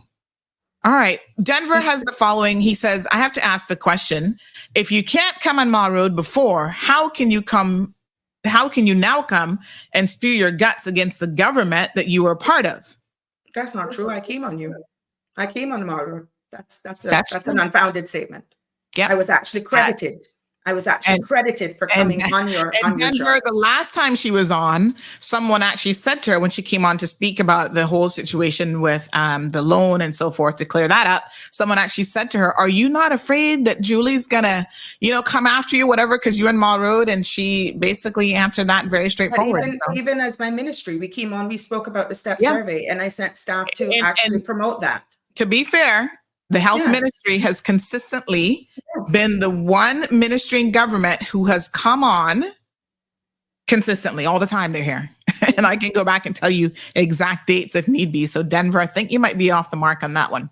Kaboom again says strong will. Shamar says lots of kabooms. Oops, hold on. Where's my kaboom button? Hold on. Hey. Dee Dee says, oh my goodness. You're giving me what you're speaking, Ms. Turner, is giving me chills. Rest assured, God is with you. Stay and keep strong. Nothing can come against you. Oh Lord, says Ingrid. I love the way she talks. Very clear. Miss Sue says, well done, Sabrina, for standing up to him. Damon says it's toxic. Magdalene, we don't have time for that today, but just stick a pin in this question. She's interested to know what immigration reforms you were actually talking about. And Miss Sue goes on to say, when are they ever going to get McKeeva out? He should be gone a long time ago. Risa says, yes, fire. Shamari says, that's woman. She is the way for the people, says Damien. Talk the truth, says Strong Will. Talk the truth, my girl. Mina says, tell them. Damien says he should have been out 30 years ago. Mina says, McKeeva's a tyrant. Sorry, but Mac needs to go for good, says Aliano. Miss Terry says, or Mr. Terry says, so true. I was actually referred overseas by an orthopedic surgeon due to continuing issues with my knees, and he refused to approve it. Speaking about the CMO, while he may be the CMO, he's not an orthopedic surgeon. So very, very interesting there. We do have a caller. Caller, good morning. Welcome to the program. Yes, I'm Sandra back again. I'm with Miss Sabrina. Like I said, you're standing your ground and you being a prime good example. Well, what Caymanians need to do, wears on a backbone. That's on a problem now. And I have this McKeeva Bush been running for how God knows when before he made sandals. But trust me. Yeah. Why is this harassment bill pushed aside? Because many inside that cabinet, many ministers are doing it under the table, and they're not pushed to the light like how McKeeva got thrown underneath the bus. All right, thanks very much. I will have to actually leave. So yes. Yeah, so thank you so much. One question from Eddie. He wants to know, was McKeeva's behavior reported to the governor? Now, is the governor not sitting in cabinet? Is she seeing some of this herself? P.S. Bush would not sit in cabinet. P.S. Bush only sits in caucus. Oh, so this was happening. It's only if he's acting, and not during my time that he ever sit in a cabinet, because he was never acting. But if you would allow me, I would like to reiterate, because people have joined your show at various sections since I've been on, but again, publicly, thank you for allowing me. Thank you for all of the contributors. And I'm hoping that I was able to, put some more clarity as to what transpired and led to this. But it was indeed a very difficult decision to make. It was not easy one. And let me tell you something, in the 12 months, it took every bit of energy out of me to make it work. Although I have resigned as the minister, and been seeing me on Facebook, I continue to serve and remain the MP for Prospect, and I will continue to work for my constituents and anybody who comes to my constituency office, as I've always done during my time. Now, going forward, Sandra, and everyone listening and in tune to your show, Caymanians need to decide for themselves what kind of country we want to live in, because we cannot continue on this trajectory. We need a set of shared visions. We need to agree a list of priorities, not ad hoc or based on maybe deals that could be lurking in the background. We can't have 19 different priority lists, even if there's 12 different priorities. And we need to focus on the national priorities as a whole. Going back to housing and, of course, immigration. Healthcare is huge. I have been advocating for the Health Insurance Act to be amended. And within my time, we move at the pace. I know that we have made serious progress. I have delivered the pharmacy bill and all of that. We're just waiting for the regulations for that to be enacted. But I want to thank the people of Cayman, and especially the people of Prospect, for their continued support, for the prayers of the unknown, because this is not an easy task. And when you stand for something and not fall for anything, your road becomes more difficult, but at least your conscience sets you free. But I want to thank you for providing me with this outlet. I will continue to advocate, and stay tuned to my space for more. We're planning on having Nothing Changes in Prospect. We're going to be having our Christmas party on the 10th. But again, I will be on the show more and keep the public informed. But thank you, and God bless the Cayman Islands. Thank you very much, folks. That's Sabrina Turner, former Minister of Health and Wellness, resigned last week amid a number of different issues. We thank her, and we do have a caller in the line, and then I'm going to play the resignation video for those of you who may not have seen that as well. Good morning, caller. Welcome to the program. Yes, ma'am. Good morning. Welcome back. Morning, sir. Thank you so much. I just want to say to my Minister of Prospect, don't step down, step up, because one day she's going to sit where she are. She's a good woman and she's doing the right thing and her people loves her. Don't make nothing put you down. McKeeva, I want McKeeva to understand this, Dampe. Listen to me, McKeeva. This is your good friend, Dampe. We supported you from the days. Cayman Arms, from the college. Please have some respect for the crown and its people. And the people loves you. And if you want that love to continue, you stand up straight, my son. Or get out the way. Yeah, that's this not, ain't no joke. That's not in him. This political arena is gone out of hand, and Caymanians are angry. I just come out of anger management. McKeeva, I'm going to send you to anger management. You did anger management, Lord Jesus. Yes, I did. I did. And I thank the judges for sending me because I learned a lot from it. It helped. All right. Helped. Good. Yes, honestly. Miss O'Connor, no. Miss O'Connor, this is Dampe. It's not that you don't know him. Yes. I'm asking you to please view some papers I'm sending for you this morning in direct. I've been trying to see you for 4 years and I can't see you concerning some property. And you are involved with the property. Please listen to me. I've been to I can't say good. Her Excellency and Mr. Roper. They understand the matter. I do not want to spread no propaganda on the air publicly concerning this because it's internal. But I have $5,000 that I don't have.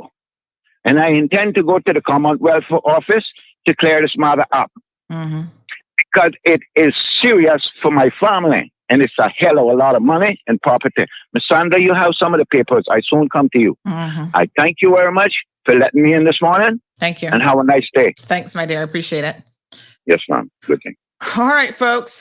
Someone confirmed that absolutely Foster's Group is not part of Phoenix, nothing to do with each other. And this person went on to say that Phoenix is one of 3 contractors that had their parts of the contract to be completed. They said that they know a little bit about it because they were one of the suppliers for the Point Santa Point. So listen, on Wednesday's show, I'm going to take a deeper dive into McKeeva Bush. Oh, Jesus, please give me strength because I feel like it should be a complete after-hour show because this man has lost his marbles. You know, he's so disrespectful. And I see him trying it with me. He's now messaged me 3 times in the last couple months, and I've not responded to him because, you know, our forefathers and our parents tried to teach us as Caymanian, you know, to respect our elders, you see? But y'all already know that my mouth not join church no day of the week. I'm sorry. And my poor aunt would probably be rolling in her grave this morning. She says, Sandy, where you learn them bad words from? But, you know, she always knew I had a little bit of fire in my belly from day one, and I just can't help that. That's just how I am. So the reason why I've not responded to Mr. Bush, and he messaged me, I can tell you, July the 9th, he messaged me October 25th and October 26th. McKeeva Bush, you better lose my number if you know what's good for you. Don't message me again. Because you see, you and I are not on the same level. I have no reason to respect you because you've never earned it. Okay. So a lot of us come from old school. We just respect people because they're elders. No. I come from the school where you earn respect and you have never earned my respect. And I've done my best. God knows over the years to try to maybe see things from your perspective as an uneducated fool a little bit. But you see, getting a little bit closer to 9:30 now. So I don't want to start popping off. But Bush, don't message me again, you know, because me and you not friends. We're not companions. And the day that I have to respond to one of your messages in the WhatsApp, you're not going to like it. You hear me? Because I'm going to go there. You want to use your dead daughter as an excuse why you go around beating women? Tanya herself would be so disappointed in you. But people need to ask how you used to treat her. Don't make me go there, Naina. I'm telling you, McKeeva Bush. Talk about you. Oh, you got lawyers and you not lost a lawsuit yet? To hell you haven't. Actually, you have. You're a convicted criminal. You're a convicted woman beater. Okay? So don't get me started, but I got a special episode on Wednesday to look at the history of what has been McKeeva Bush. And I hear people saying, but 35 years ago, he did something good. I don't give two cahoots what happened 35 years ago. This man has demonstrated continually so much disrespect for so many people across the board. I challenge you to go find a lawyer and come after me, McKeeva Bush. Because if you don't think that I got put it all on the table, all your supporters, the males that you going after, talking about it, if you can't touch their male parts, you better think again, because I will put it out there and I will name names and I will challenge those people who have told these stories to the truth, because you are a friggin' predator. It's not 9:30 yet, but I come in for you. You are a disgusting man, and you should not be in politics. And the fact that Juliana O'Connor Conley claims to be a Christian woman of some kind of upstanding moral compass, and she allows you, knowing what and who you are, to sit there and caucus and treat women the way that you do and talk to people the way that you do, says more about her actually than it does about you. And I'm taking y'all on come Wednesday. Well, tomorrow is Health City. But Wednesday, you wait for it. Caller, good morning. Good morning, Sandy. He think I joking with him. Not today, Bobo. It was reported that George Washington never told a lie. Richard Nixon never told the truth. But the problem is McKeeva don't know the difference. If he think that I'm not prepared to drag his behind all across Cayman, West Bay to East End, and all the way to Cayman, Bracken, Little Cayman, he gotta be joking. He think we don't know what he going to Jamaica for? He go sit his behind down. Why go and look for him? Julie go and look for Obi or what? We wish that was what he's looking for. Anyway, Sandy, stress. We need you here in this island. Do not get stressed out or let people like McKeeva get you stressed to the point where you have a heart. That blubber not gonna be stressing me. Let's not get it straight. Get it twisted, Naina. He not stressing me. I gotta just set the record straight. People need to see him for what he is. I can hear it in your voice. Oh, you hearing the popping off coming? Now, what you hearing? 9:26 a.m. Honey chill. Anyway, we need you here in this island. So do not. Oh, Lord, have mercy. Do not let him or Julia or anybody else get to you. Mm-hmm. Okay. Thank you, honey chill. Okay, I appreciate it. I not even got to eat my oatmeal this morning. I thank God that we have England to step in to control the politicians spending the money that they're. Did you hear what Julie said? That she, I think it was the compass. They said that they need more control. Yeah, of course. We can talk about that too. Don't worry. This can be a long week, honey. Yeah. So much to catch up on. We're going to pay 8 hours. Sure, what? No. No, actually, I need to get to court this morning to report on a few things. So we're not gonna really go into any overtime this morning. But it's coming. We can talk about that too, because she done gone and lost her mind.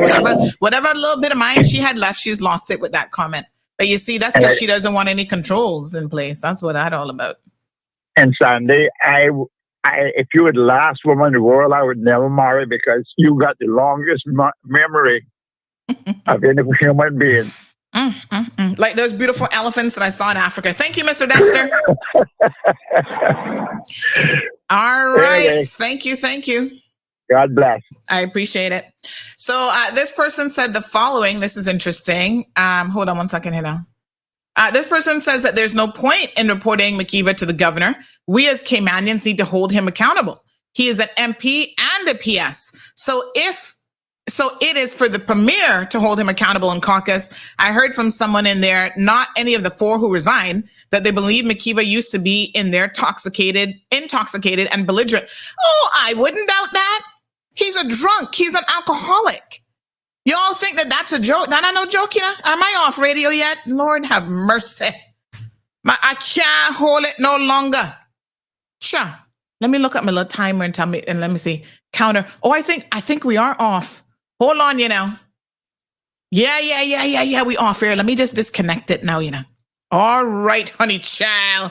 We off here now. Listen, I'm not asking y'all, McKeeva Bush is a friggin' drunk. Y'all hear me?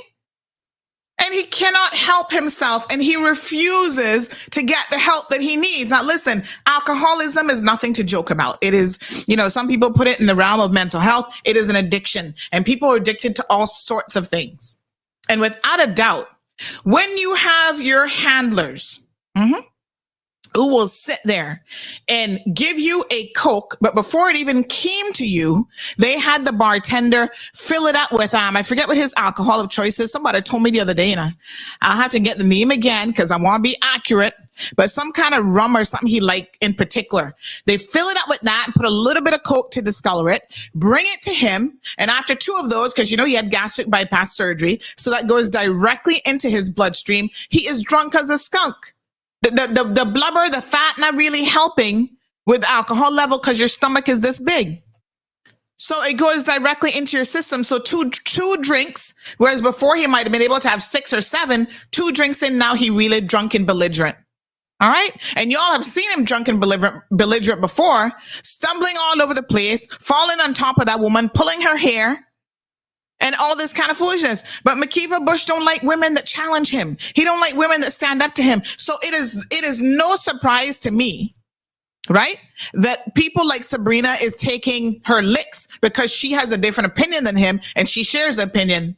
And we all know he don't like Wayne Panton already, and so he will use an excuse. But you know what? One of these days, McKeeva gonna say it to the wrong woman, and he gonna do it to the wrong woman, and somebody is gonna flatten his fat ass. Excuse me for using, but that's what he is. They're gonna flatten his fat ass right on the ground. He needs to stop, and he's not capable of stopping. So this is now where I hold the people around him responsible. This is where I hold Juliana Connolly responsible, and every other male minister that sits in, well, Andre has obviously resigned, but all the rest of you, how can you sit there and allow McKeeva to talk to our Caymanian women in a disparaging, disrespectful way and not say anything to him? Julie, really? You of all people, but like I keep telling people, you're the female version of him in many respects, Maybe not with the drinking and stuff, because I've never heard she's a drunk and all that kind of stuff. But there's a lot of common ground between you and McKeeva Bush politically. And that is why you don't want to say nothing. Because he's always the wild card that they're going to need when they get elected to be able to carry a government. West Bay West, that what he is? Y'all need to stop putting this man back in office. I don't care what he did for your granny. Huh?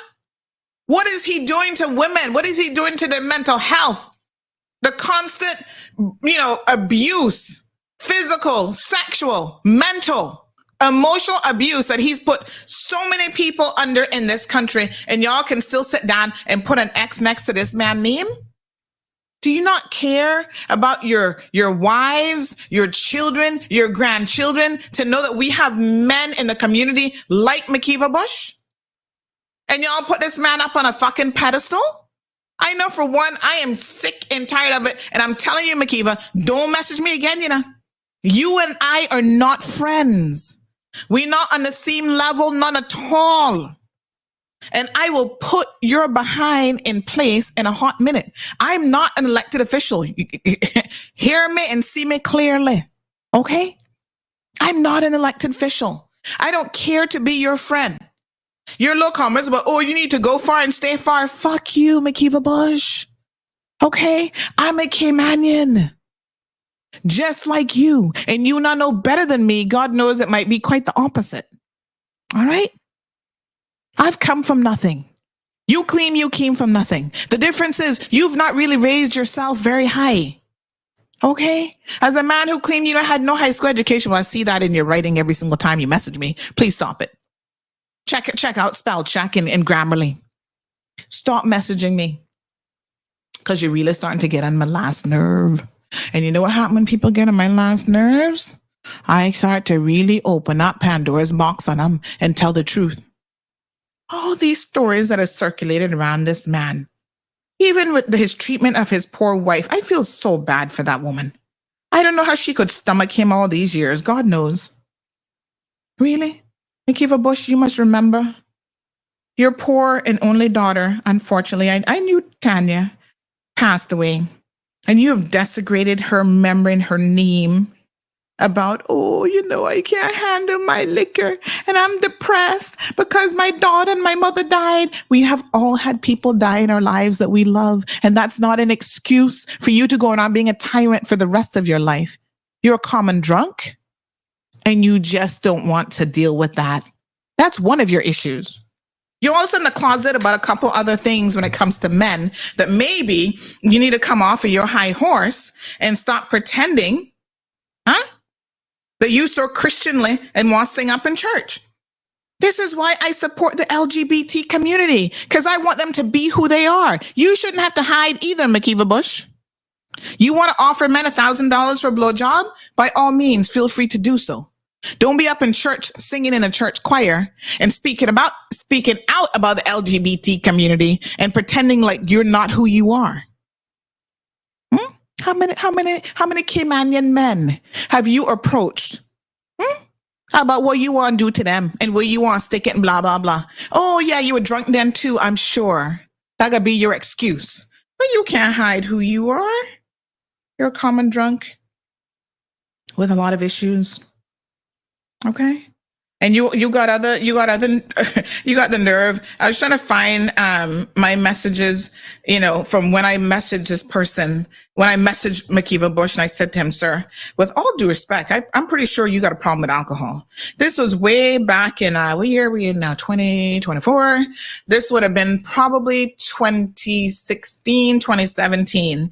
And the reason why I remember it, is because I was saying to Mr. Bush, trying to reach him, with a little heart. I said to him, Mac, I was up like 2:00 in the morning feeding my daughter at the time. He's like, oh, what are you doing up? I said, more important questions. What are you doing up? I got a reason to be up. I'm up feeding my daughter. What are you doing up? Oh, this not. I said, McKeeva, let me tell you something. I'm going to be honest with you. A lot of you may or may not have known my father. Okay? And he is someone who I am sure struggled with alcoholism. He was probably a little bit more of a functional alcoholic, but he had his demons because of alcohol, right? And so when you see me, I don't drink, and it's because I believe that there's a certain element of alcoholism that is in the genes, right? So I don't even want to tempt fate by going there. I've never, as an adult, engaged in alcohol at any level. I'm just not interested. Because when I see what it does to people and how it makes them the worst version of themselves, that is a real problem. And so I even said to McKeeva, my father, I'm sure, was an alcoholic. No one ever called him that. No one ever, whatever. But the stories that I've heard, he was an alcoholic. I said, take it from me. As the daughter of an alcoholic, you need to not touch the stuff ever. You can't handle it. You can't handle a single sip. Don't put yourself in that position. And the people out there who are filling up your drink and bringing it to you so that the people at the table don't see, that your drink is laced with alcohol. They're not a fools now, because of course if you can still smell it. Those individuals are not your friends. There are people who are taking advantage of you. They're just there for the party and when the going is good. They're not your friends. If you had any real friends, Mac, those people would tell you the truth about who and what you are. They would help you to get the professional help that you need. After you drive that woman and thrust her all over the kitchen, and it took 4 or 5 people to pull you off of her, a big, hardback man like you, right? Bruising and beating up that woman, and you sat there in court and admitted to it. I was the only person from media sitting in court that day. You ain't got no shame. I don't know where you come from. I don't know your mama. I don't know whatever. I heard you were raised by a single mother. I have to wonder what kind of problems you had with your mother. Because for you to be as disrespectful as you are to women, it's deep-seated, When you see serial killers targeting women and stuff like that, it's because they have a problem with their mama that is unresolved. They're blaming their mama for something that do them. And you pretend, oh, I'm going to get help. Crocodile tears. Oh, yeah, I have a problem and I'm going to get help. The only problem you have is you have been a tyrant from day one, politically and personally, and you have been permitted by every person in this country who has voted for you, supported you, every cabinet member who has put you back in cabinet. You have been enabled by too many people. And the good people of this country have got to stop it. Yeah? When his political opponents come up against him, he wants to talk about their background and how they sexually harass women. I say, but by God, this the pot calling the pot black, not in the kettle. Y'all pot and pot. Like, seriously? You got a problem and you need to stop it. I am not surprised one bit that you are one of the main reasons why these women are like, okay, they've had enough. Huh? It's ridiculous. Anyway, Wednesday will be the show for him because we need to go through a full history of all the foolishness that this man has done and how many of you are willing to turn a blind eye to it. Because I'm not doing it. And then he had the audacity on Friday, we're going to dissect that, to go on Radio Cayman and to continue to barrage Sabrina and be disrespectful to people. You bold, You're a very, very bold man. I got to tell you the truth. Something not clicking right in your fucking head.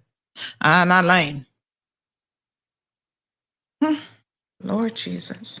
I'll come back from a vacation and y'all got me hot and bothered the first day. All right, let's watch a few more video clips.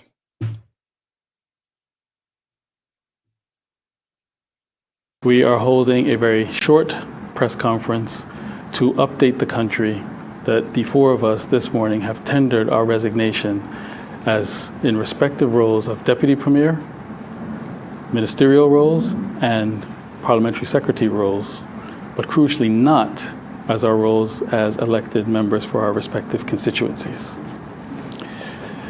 We have given the existing circumstances careful consideration. We have determined that our roles that I've just mentioned are untenable on the following main grounds. In recent months, in particular, the level of dysfunction and disorganization and lack of professionalism places the country at risk for erroneous decision-making and reputational damage, which could have long-term adverse consequences. All ministers are not afforded the same level of transparency and involvement to make informed decisions in the best interests of the people and the country as a whole, which is leading to the erosion of due process. The atmosphere in meetings does not foster objective analysis or provide a forum for a respectful exchange of differing views. In fact, there is unchecked disrespect, particularly towards women in caucus, which dissuades open dialogue and discourages healthy discourse. And increasingly, self-interest above country interest is reflected in decision-making, which diverts funding, time, and efforts from addressing national priorities and hinders equitable resolution of constituency needs. We do not express the foregoing lightly whatsoever. The determination is agonizing. Notwithstanding the gravity of this determination, we owe a higher duty to the country and its people. We cannot compromise our professional integrity and our responsibility to uphold the highest standards of good governance, accountability, due process, and objectivity. Consequently, in accordance with Section 52(1), subsection C of the Cayman Islands Constitution, we resigned from our respective Deputy Premier, Ministerial, and Parliamentary Secretary roles effective immediately, which we tendered our resignation about an hour ago to Her Excellency, the Governor Jane Owen. Again, for the avoidance of doubt, we remain dutiful elected members for our respective constituencies until the Governor can call for a general election when the people of the Cayman Islands can choose to elect a new group of principled leaders committed to good governance, professionalism, innovation, and a shared vision to take these three islands to a brighter future for this and future generations of Caymanians.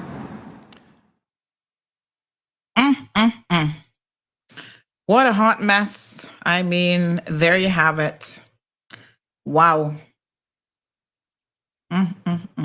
Kyle says, didn't these three leave Panton as well? Well, I know one thing. Them and a lot more have regretted it. Now, here's the real scoop, folks, and I'm going to tell y'all without fear of contradiction. At the end of the day, right? The others not really happy either, but they trying to hold on. But I can tell you what. I don't know if they're going to be able to hold on. I don't know if we're going to end up having an early election. So I want to encourage all of you, because if an early election is called, those of you who have registered most recently are going to be in a position where you cannot vote in that election, in the upcoming election. Do your part and get registered. We don't know what candidates are going to come forward. We don't know what our options yet are necessarily going to be, but you can't be part of the process if you're not registered to vote. You can't be on the sideline just complaining and that's going to be it, right? We need some good, viable options, and we need people who, when they sit in a room and they see wrongdoing occurring, that they're going to speak up, that they're going to find their inner voices and they're going to speak up against wrongdoing. We don't need cowards in caucus. We don't need cowards in cabinet. You see, Aunt Lotta used to say that the good Lord works in mysterious ways. And I surely do believe that he does, honey child. Because when there was that situation with those women, and it's so funny because let me just say that one of the women in this group now that's resigning was at the Ritz-Carlton that night with McKeeva Bush trying to touch her and slobber all over her. And she was not brave enough or whatever to go to the police and file a report against him. You see, this is our problem too as women, you know. We put up with too much bullshit from these men and they take liberties with us, and they're going to continue to take liberties with you. I better get up out of my seat now, honey child. And they're going to continue to do so until you stand up and you put them in your place and you let them know, not today, Bobo. You're not going to touch me. You're not going to fondle me. You're not going to suck on me, because I will knock you the fuck out. Okay? And when we send our very, very clear messages, some of these men like McKeeva Bush are going to stop thinking that they can play with us. Don't we know who to frighten? That was another saying that Aunt Lottie used to say all the time. And I also do believe that there's a true statement. You think McKeeva Bush has ever said anything sexual out of the way to me or try and touch me? He would be 6 feet under. Y'all think I joking? That would be the one time the Popo could come and arrest me for real and finally have a case that they could win. Because you're not going to touch me, and you're not going to win that case either, because that could be self-defense. Okay? I mean, like I said, me and you not no companion, you know.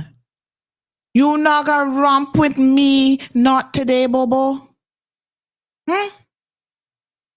So I was supposed to go to that event, and I came home, and honey child, I took off my bra, and when I take off my bra, sometimes that'd be the end of that story, and I put on no more clothes. I'm like, free, you know, and I go nowhere. And I was like, I don't feel like going.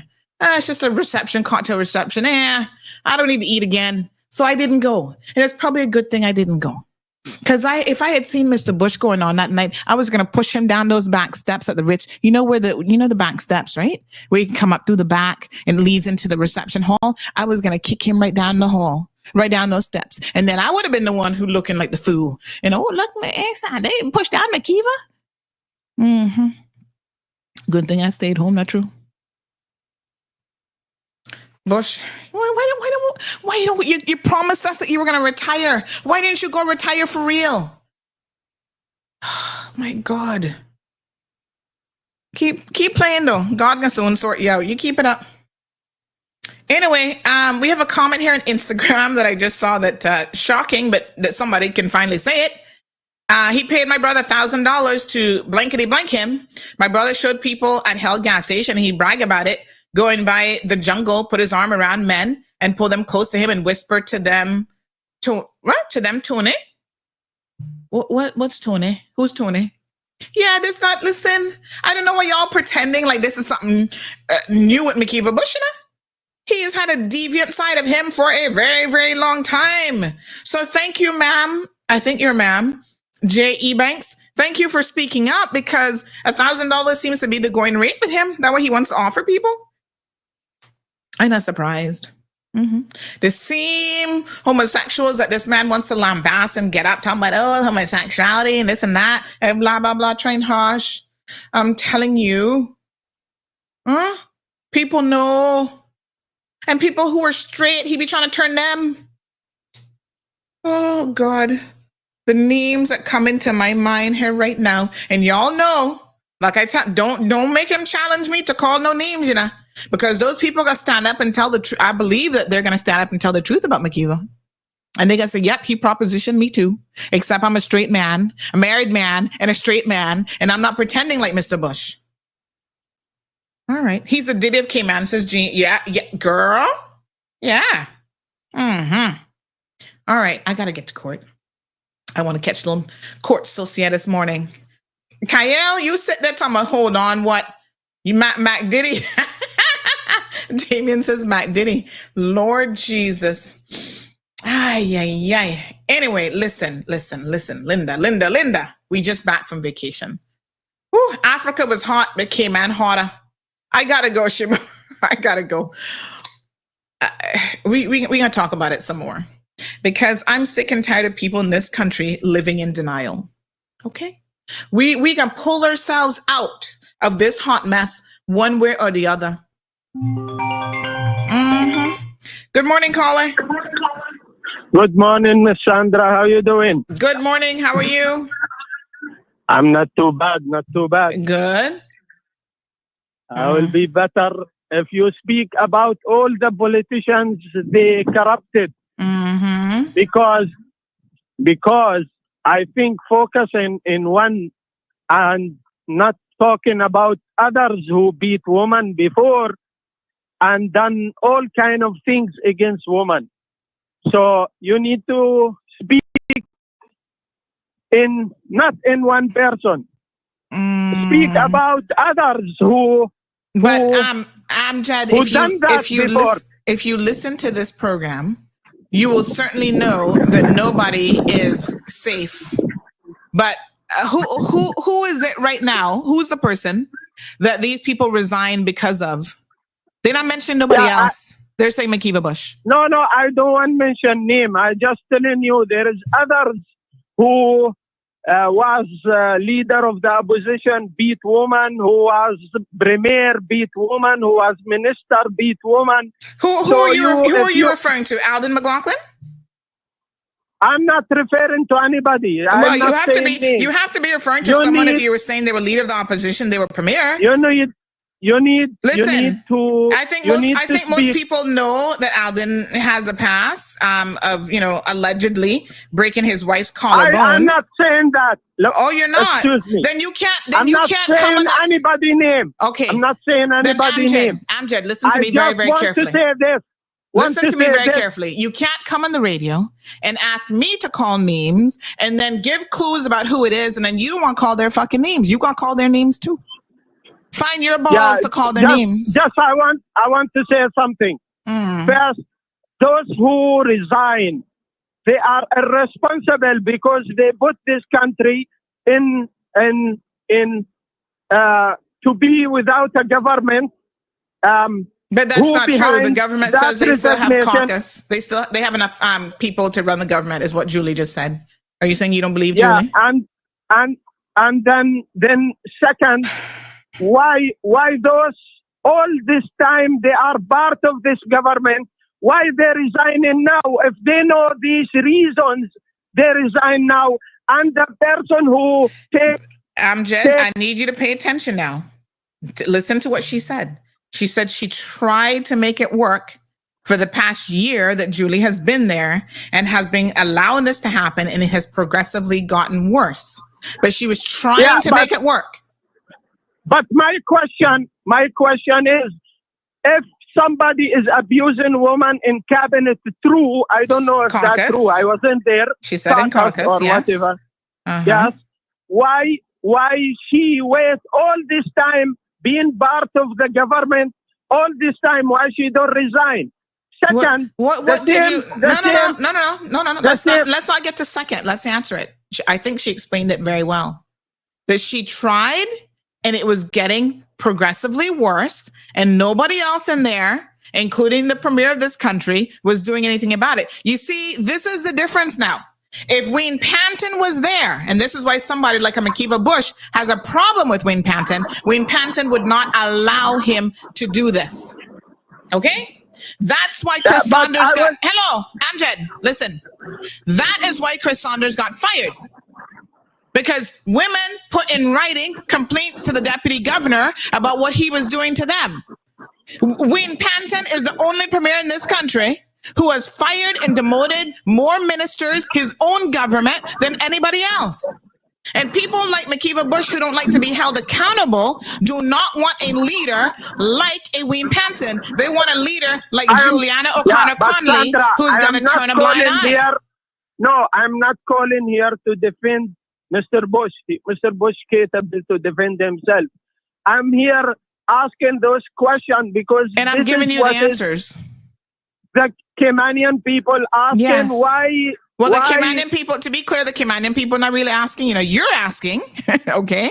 And I don't know if you have Caymanian status yet or not. They're asking these questions, but they can't call and ask. Why? Why they can't call and ask? Look, anybody look like they're scared of anything around you? People can call and ask. But listen, I am the most one being tortured for my support in the past for McKeeva Bush, and I've been until today being harassed by people because that support. Because of your support of McKeeva Bush? Yes, of course. Okay, well, I mean, you can choose to support him. That's your business, and it's certainly your opinion. But it doesn't change the facts that this man has a long history, not just of what is being alleged now in cabinet and caucus. But Sandra, allow me last thing I want to say. This country needs to not to forget. I am not here telling the country know this, what I want to say. McKeeva Bush have achievement more than any member in the history of this country, any member of the House in this country, or any premier or any government. You say that because you've been here for 40 years, right? He have achievement more than anyone else. Let me ask you about that opinion. Let me ask you about that opinion. To punish, all right, Sandra. I'm just asking you a question. If you want how long have you been here, Amjad? No, wait. If you want to punish McKeeva Bush for his recent behavior, punish others. Recent behavior? I don't think you're listening to me. I don't think you're listening very well. I'm listening to you. It's not recent behavior. I know what is behind this, and I know who want to stabilize the government. and they're using their dirty money to stabilize the government. That is going to affect the business people and the dirty money. Oh my God. The dirty money even now gone to the media. Dirty money gone to the media. I wish somebody would send me some dirty money, but let me be very, very clear, Amjad. No one has destabilized I'm saying about our media is dirty. Let me be very clear. No one has destabilized this country more historically than McKeeva Bush. Politically. No, he not stabilized this he country. Has destabilized. I didn't say stabilized. I said destabilized. To this country. Okay, Don't forget his achievements. Okay. Nobody not forget his achievements, but he's screwing up his own achievements. That's on him. Law don't charge him. So why you are coming back and you before election time and you want to punish him for the court say he's not guilty? Why you punishing the man? He was found guilty of other offenses. Whenever he's not found guilty, we certainly Lord Jesus. We certainly report what happens in the court. Very, very fairly. Listen, this dirty money in this country now. And you know who knows more? Hey, you know who knows more about dirty money than anybody else? McKeeva Bush. The millions of dollars that has gone through his little fat fingers, he knows a lot about dirty money. Do you remember we have a letter on his letterhead with his signature on it where he was telling a developer must send him the balance of how many hundreds of thousands of dollars to his personal bank account? Have you seen that? You want to talk about dirty money? Have you seen that? Dirty money want early election so they can, big group in this country can pass concession. PPM want to pass concession for big group in this country. Hold on here. Now, I'm not here to defend the PPM, but you mean the same PPM who's actually worked with Mr. Bush in the past? He won't call him dirty now. We know how you defend him, Sandra. Okay. We know who you defend. It's called defending the truth. It's as simple as that. No, it's not defending the truth. It is defending the truth.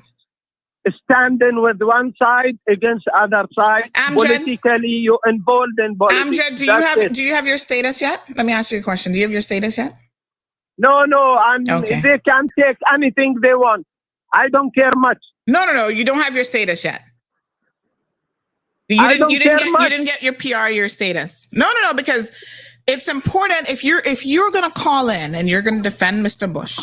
It is important for us to. You are defending him. I am angry with him more than you.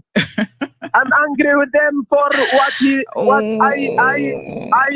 I've been suffering because of him, but I am defending the truth. It's not. You're not defending the truth. You're defending him.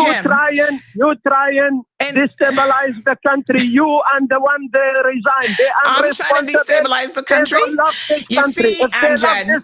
Okay, sit down in their seat and finish to the last minute. You see, Amjad, this is where now, when I hear you talking about Mr. Bush and how he's not found guilty and this and that. Oh, he hung up. Are you there, Amjad? No, I'm good. There. Because the reason why I'm asking you if you ever got status, because then my next question is, are you willing to tell the people of the Cayman Islands why you have never been able to get PR status? Because you have allegedly beaten your own wife who has mental health issues. That is not true. That is not true. Are you sure? Listen, if you have evidence of that, bring it. Shall we speak to your wife? Because you think she might? I'm not a wife beater. I am the most nice man to any woman. I see. I never disrespect any woman in this country. For 17 years I live here. Okay. That is a lie. You're telling a lie, and you will be careful with me. I will go to court and sue you. Well, you can do so. Lie. But there's a reason why you don't have PR status. I mash up all your lies. Has your wife not gotten restraining orders against you, and you have no contact orders and stuff in place? No, you telling lies all across the board. I see. Okay, all right. All right. You have a good day. You too, my dear. Keep supporting the dirty money in this country. All right. You have a nice day. You too. Bye-bye. Good morning, caller. Honey Child, what's up? Hello, caller? I know where you got a person of Job. Answer this man.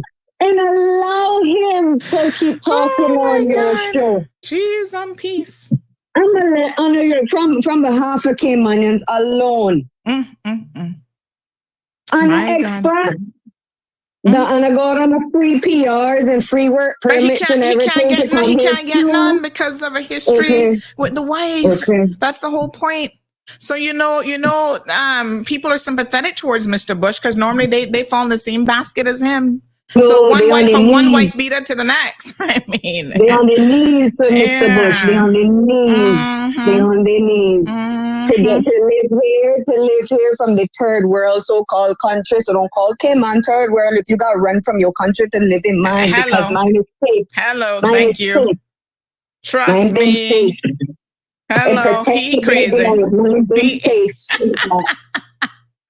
Not today, Bobo. Not today. We not calling out people and their former permitted. Call them if you were so fucking bold and you call their name. Call them out. Exactly. I'm on my knees. Nobody has given anybody in this show blight. I mean, God knows Alden certainly hasn't got one on this program, so he can't be talking about him.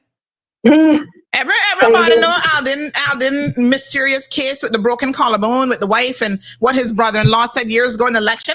We've said all these things, and what? But you see, this is called deflection, right? Yeah. When I must talk about other people. Because the spotlight right now is on McKeeva Bush. Oh, let's not focus on McKeeva Bush. Let's talk about all these other people. Have we not talked about John and his woman beating ways too? Yeah. And fornicating and cheating with this one. We've talked about every single one of them. Nobody don't get a pass on this program. Chris Saunders. Yes. Everybody, all of them. All the clowns in the circus, that way they brought it down, yeah. Exactly. So he's coming on the program today. Clearly he's not a regular listener because he don't know what he's talking about. Of course not. He just McKeeva must have paid him to go call you to defend him. Yeah, must have gave him $1,000 too. Have a good one. Thank you, honey. Chow. Somebody else says, "Hey, Sandy, welcome back." This guy that's on now, ask him if he stopped beating his wife yet. I mean, I don't know what y'all be talking about. When you call on this program, don't call trying to open Pandora's box on somebody else and spew nonsense when you yourself is guilty of the same shit. That's why you can't get PR. That's why you can't get status, because they've turned down your application because they have a letter on file from your same wife about how you've disrespected and abused and treated her and your only daughter. This not amateur hour, you all. Don't come on my fucking program with bullshit because you will be held accountable yourself for your own actions. I'm just saying. Okay? This ain't it. This not the place to come. Y'all must have think this radio came in where you can come in here with your lies and nobody can call you out. Somebody said once you mentioned the beating of his wife, then not long after that, he gone. Trust and believe. Somebody say, who gave him Sandy's number this morning? Call again. Oh, somebody even... Y'all so scandalous. Look what somebody, a very good student went dug this one out. Look here. Yep. You see, this is why sometimes y'all can keep your mouth shut. I'm just saying. Look here. Lawsuit. Scotiabank sued him for God knows what back in 2018. Ay. What a hot mess. Listen, nobody gets a pass, but it's so ironic. That when we start to tell a little bit of truth about McKeeva Bush, you got to call in trying to defend this man. Yes, you are defending him. And when you're talking foolishness about media taking dirty money, where the dirty money at? You need to let us know where this money is hidden, which corner. Because Radio Cayman just got how much from Juliana O'Connor Conley? You don't think that dirty money? Just because it's coming from government? It's coming from government with an understanding. $2.6 million. Try and give us some of that, because God knows we can do a much better job. Okay? So she's out there vote buying the civil service, vote buying Radio Cayman, and I bet you're not calling that dirty money. Why? Because you're trying to support McKeeva in the moment. And don't forget the two of them done cut each other's throat, Julie and McKeeva. But, they're both political mischiefs together in the same boat. That's why I say she's the female version of Mac when it comes to politics. I don't know how he's still here, my dear. That is the $1 million question. I don't even know how that's possible. Someone says, so he's not even a voter? Ugh. Also, sir, we can hear you well. Stop yelling. Tell your friend at Waffle Monkeys to cut him off from using their Wi-Fi and calling your show talking shit.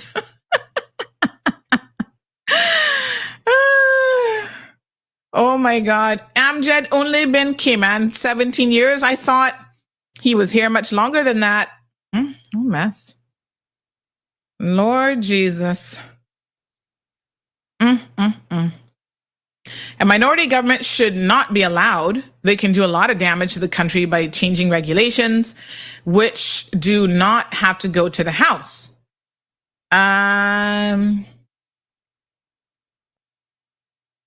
Somebody says, what part of... Good morning. He hates women because he loved man pee-pee. Frustration pretending. What part of she was trying he can't fucking understand. Yes, what a mess. Anyway, I gotta go. I want y'all to behave. We'll be back tomorrow.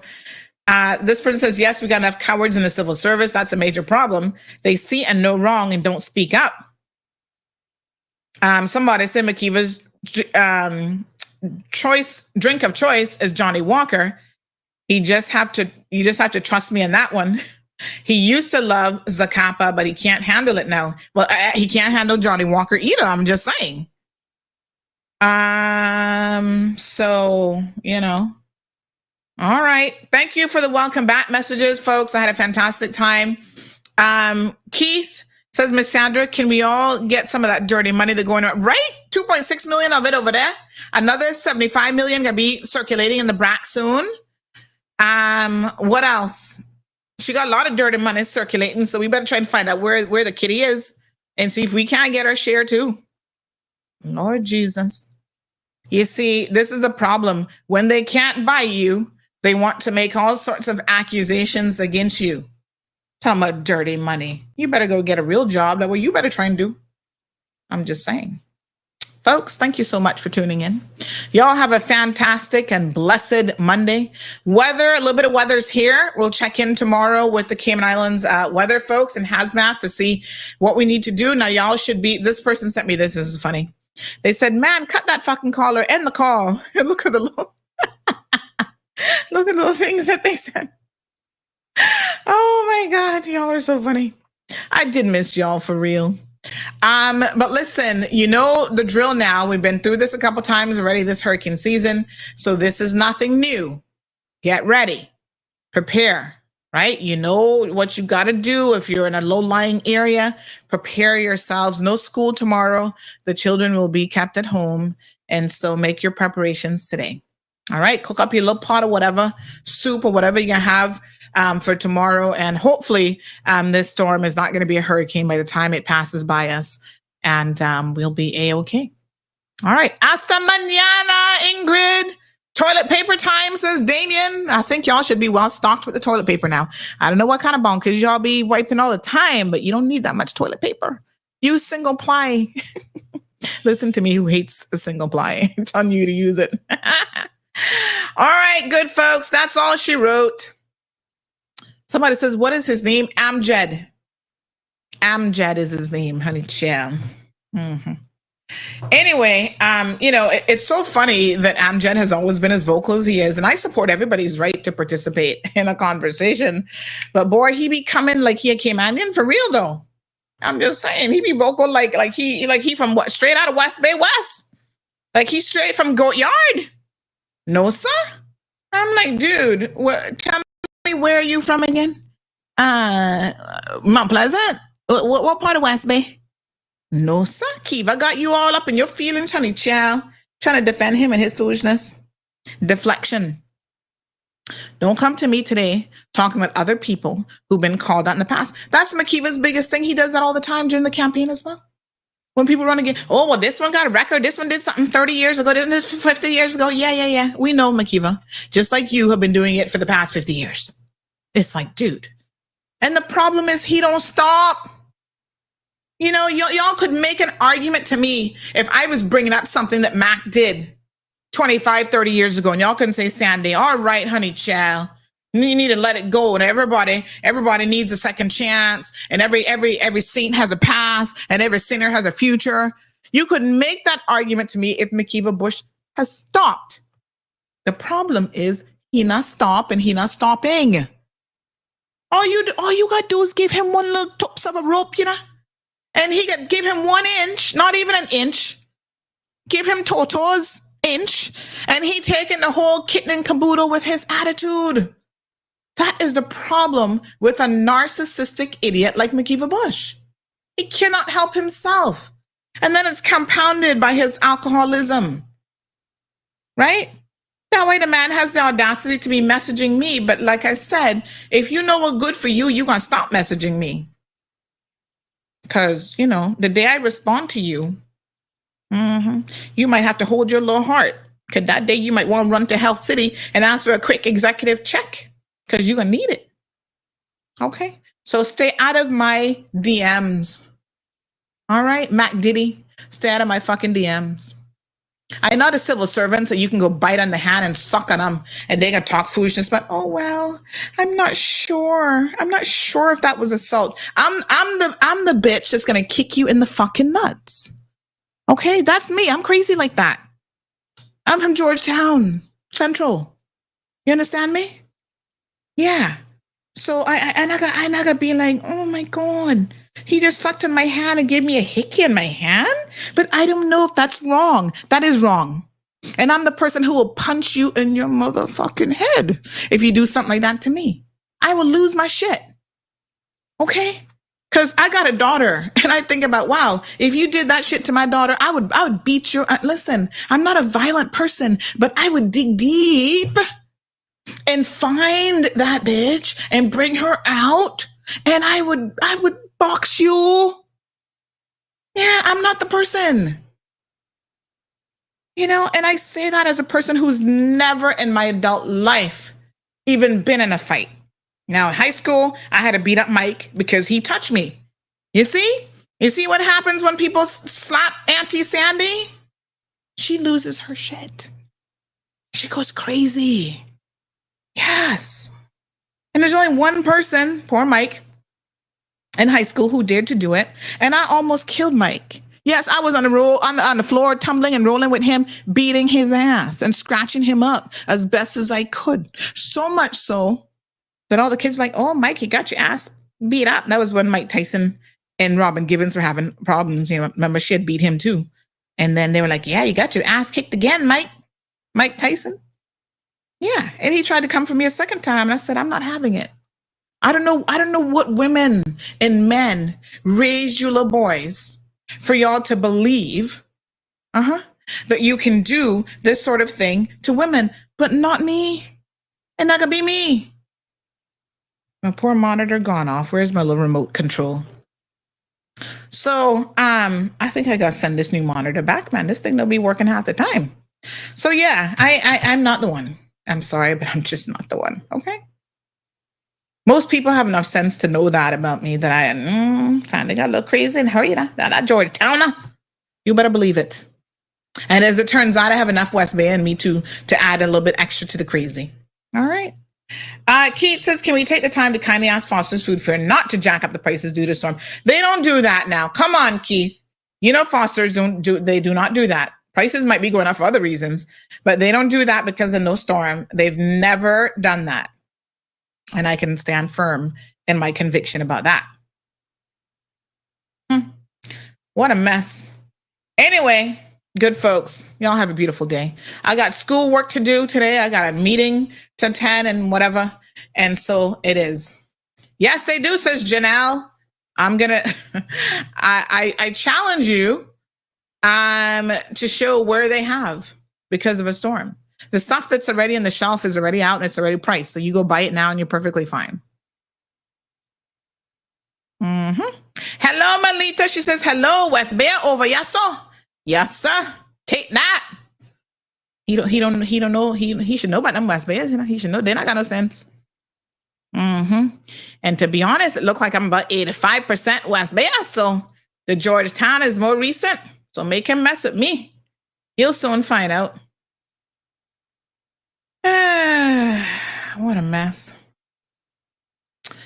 They should have a Netflix special about surviving McKeeva Bush and all profits go to his victims.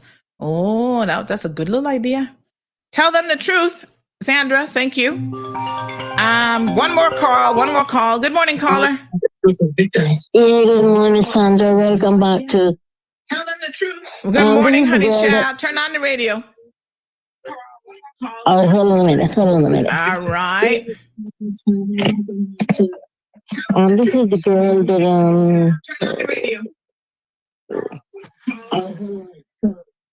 Yeah, this is the girl that little baby. I never see the thing yet. I went twice, but they say no left nothing there. Oh Lord, I think I'd completely forgot. Just send me a WhatsApp message and I can get you sorted out between today and tomorrow. All right, sweetie. All right, baby. Okay, good. All right.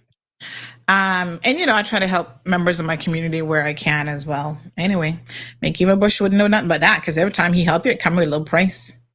Oh, mess. All right, I gotta go. Y'all try and behave yourselves, all right? So give me your feedback on the little news segment that we played this morning. Shall I play it again for those of you who tuned in late and might have missed it? We're using technology now to bring you the news, so give me your thoughts on it. Here we go. Good morning. These are your CMR News headlines for Monday, November 4th, 2024. The Cayman Islands are now under a hurricane watch as a developing weather system in the southwest Caribbean approaches our islands. Currently designated as potential tropical cyclone 18, forecasters expect this system to strengthen into a tropical storm near our shores, potentially intensifying to a Category 1 hurricane within the next 24 to 48 hours. A hurricane watch means our islands could experience tropical storm force winds within the next 48 hours. While government schools, including UCCI, will operate normally tomorrow, all educational institutions will be closed Tuesday as a precautionary measure.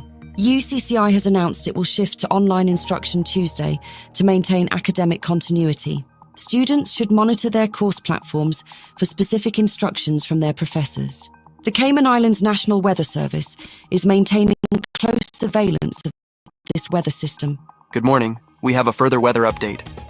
As of 7 a.m. this morning, the Cayman Islands is now under a hurricane warning as Tropical Cyclone 18 is expected to become Tropical Storm Raphael. Residents are urged to take immediate precautions to secure their homes and ensure safety. The tropical system is currently tracking northward at 7 miles per hour, positioned 455 miles southeast of Grand Cayman and 427 miles southeast of the sister islands. The system is expected to pass between Grand Cayman and Little Cayman around midday Tuesday. Grand Cayman can expect similar conditions, with tropical storm force winds over 39 miles per hour and gusts up to 74 miles per hour. Wave heights will also range from 9 to 13 feet, with expected rainfall of up to 6 inches through Friday. For Little Cayman and Cayman Brac, expect tropical storm force winds of 35 miles per hour or greater, with gusts reaching up to 74 miles per hour. Wave heights will range from 9 to 13 feet, with accumulated rainfall up to 11.5 inches through Friday. Flood and marine warnings are now in effect across all islands. All watercraft should immediately seek safe harbor. Residents are advised to prepare for potential flooding and strong winds. Sandbag locations are open. Schools will remain open today but will close tomorrow. The National Hurricane Center has posted a tropical storm warning for Jamaica as well due to this system. Stay tuned for the next weather update at 10 a.m. this morning. In police news, authorities have apprehended wanted fugitive Mark Seymour following a dramatic pursuit near Grand Harbour on Friday afternoon. According to the Royal Cayman Islands Police Service, officers attempted to stop a vehicle, which then crashed at the roundabout. 2 occupants fled on foot, with officers successfully capturing Seymour, while a second suspect managed to escape. The 39-year-old suspect, who was wanted in connection with multiple violent offences, remains in police custody. The search continues for his unidentified accomplice. Police have launched a manhunt for a murder suspect in the Cayman Islands. 34-year-old Romario Davis is wanted in connection with the fatal shooting of Jason Johnson, which occurred last Sunday in Georgetown. Davis, who stands at 5'11" with a dark brown complexion and short black hair, was last known to reside in the Newlands area, but is frequently seen around Webb Road in Georgetown. He's known to use several aliases, including Mario Davis, Romario Brown, Barooks, and Bar Roots. The Royal Cayman Islands Police Service warns that Davis should be considered armed and dangerous. Members of the public are urged not to approach him, but instead to immediately contact 911 if spotted. For non-urgent information about his whereabouts, the major incident room can be reached at 649-2930. Police are also reminding the public that under the Police Act, anyone found harbouring or helping Davis evade arrest could face up to 2 years in prison, a $5,000 fine, or both. The police are also issuing an urgent warning about a wave of banking scams hitting our community. Fraudsters are impersonating banks, credit card companies, and money transfer services to target local residents. In a recent incident, a community member lost money after clicking what appeared to be a legitimate bank link and entering their account details. Despite quickly recognizing the scam and contacting their bank, the funds were already stolen and are unlikely to be recovered. The RCIPS Financial Crime Investigation Unit emphasizes that these scams continue to pose a serious threat. They're strongly advising residents to exercise extreme caution when receiving any communication claiming to be from their bank or financial institution, whether by text, email, or phone. Investigators stress that the safest approach is to contact your bank directly using official channels to verify any requests for account information. 4 Cuban migrants have landed on Cayman Brac Friday morning. The arrival comes just over a week after border officials held emergency meetings to prepare for potential mass migrations from Cuba and other Caribbean nations.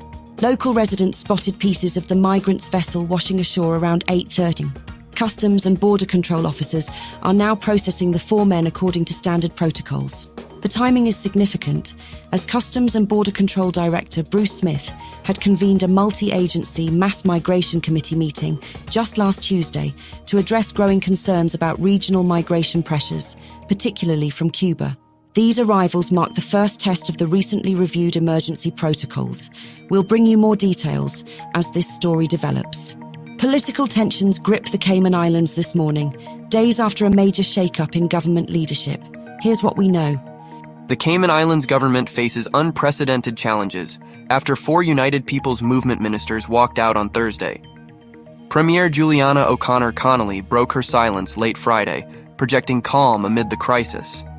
In a written statement, she assured residents her government remains fully operational. "I want to assure the people of the Cayman Islands that a constitutionally viable elected government remains in place," says O'Connor Connolly. The Premier insists her 5-member cabinet, including herself, meets constitutional requirements to govern. The Premier's assurances come as questions linger about the stability of her administration. Governor Jane Owen also weighed in on the matter. I appreciate that this has been an uncertain time for many people throughout our islands, and I'm closely following developments after the resignation of 4 members of the UPM government yesterday. As many have said already, calm and stable government remains the priority. As you all know, Cayman has a strong constitution that has stood the test of time and robust democratic principles upon which our constitution is based. We will have constant reference to these as discussions continue.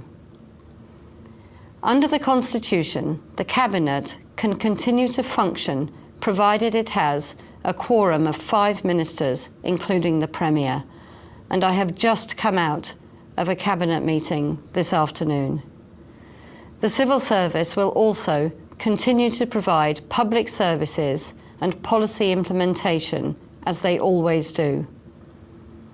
I will provide further updates to you in due course. Those are your news headlines this Monday morning. Now turning to Sandy Hill with the cold hard truth. Thank you for tuning in to another episode of The Cold Hard Truth on Bobo 89.1 FM. Cayman's #1 talk show is live weekdays from 7:30 a.m. Never miss an episode again. Watch anytime on CMR's Facebook and YouTube channels for the latest show episodes. Don't forget to follow us online on our social media channels. And visit CaymanMarlRoad.com for all the latest news and community happenings.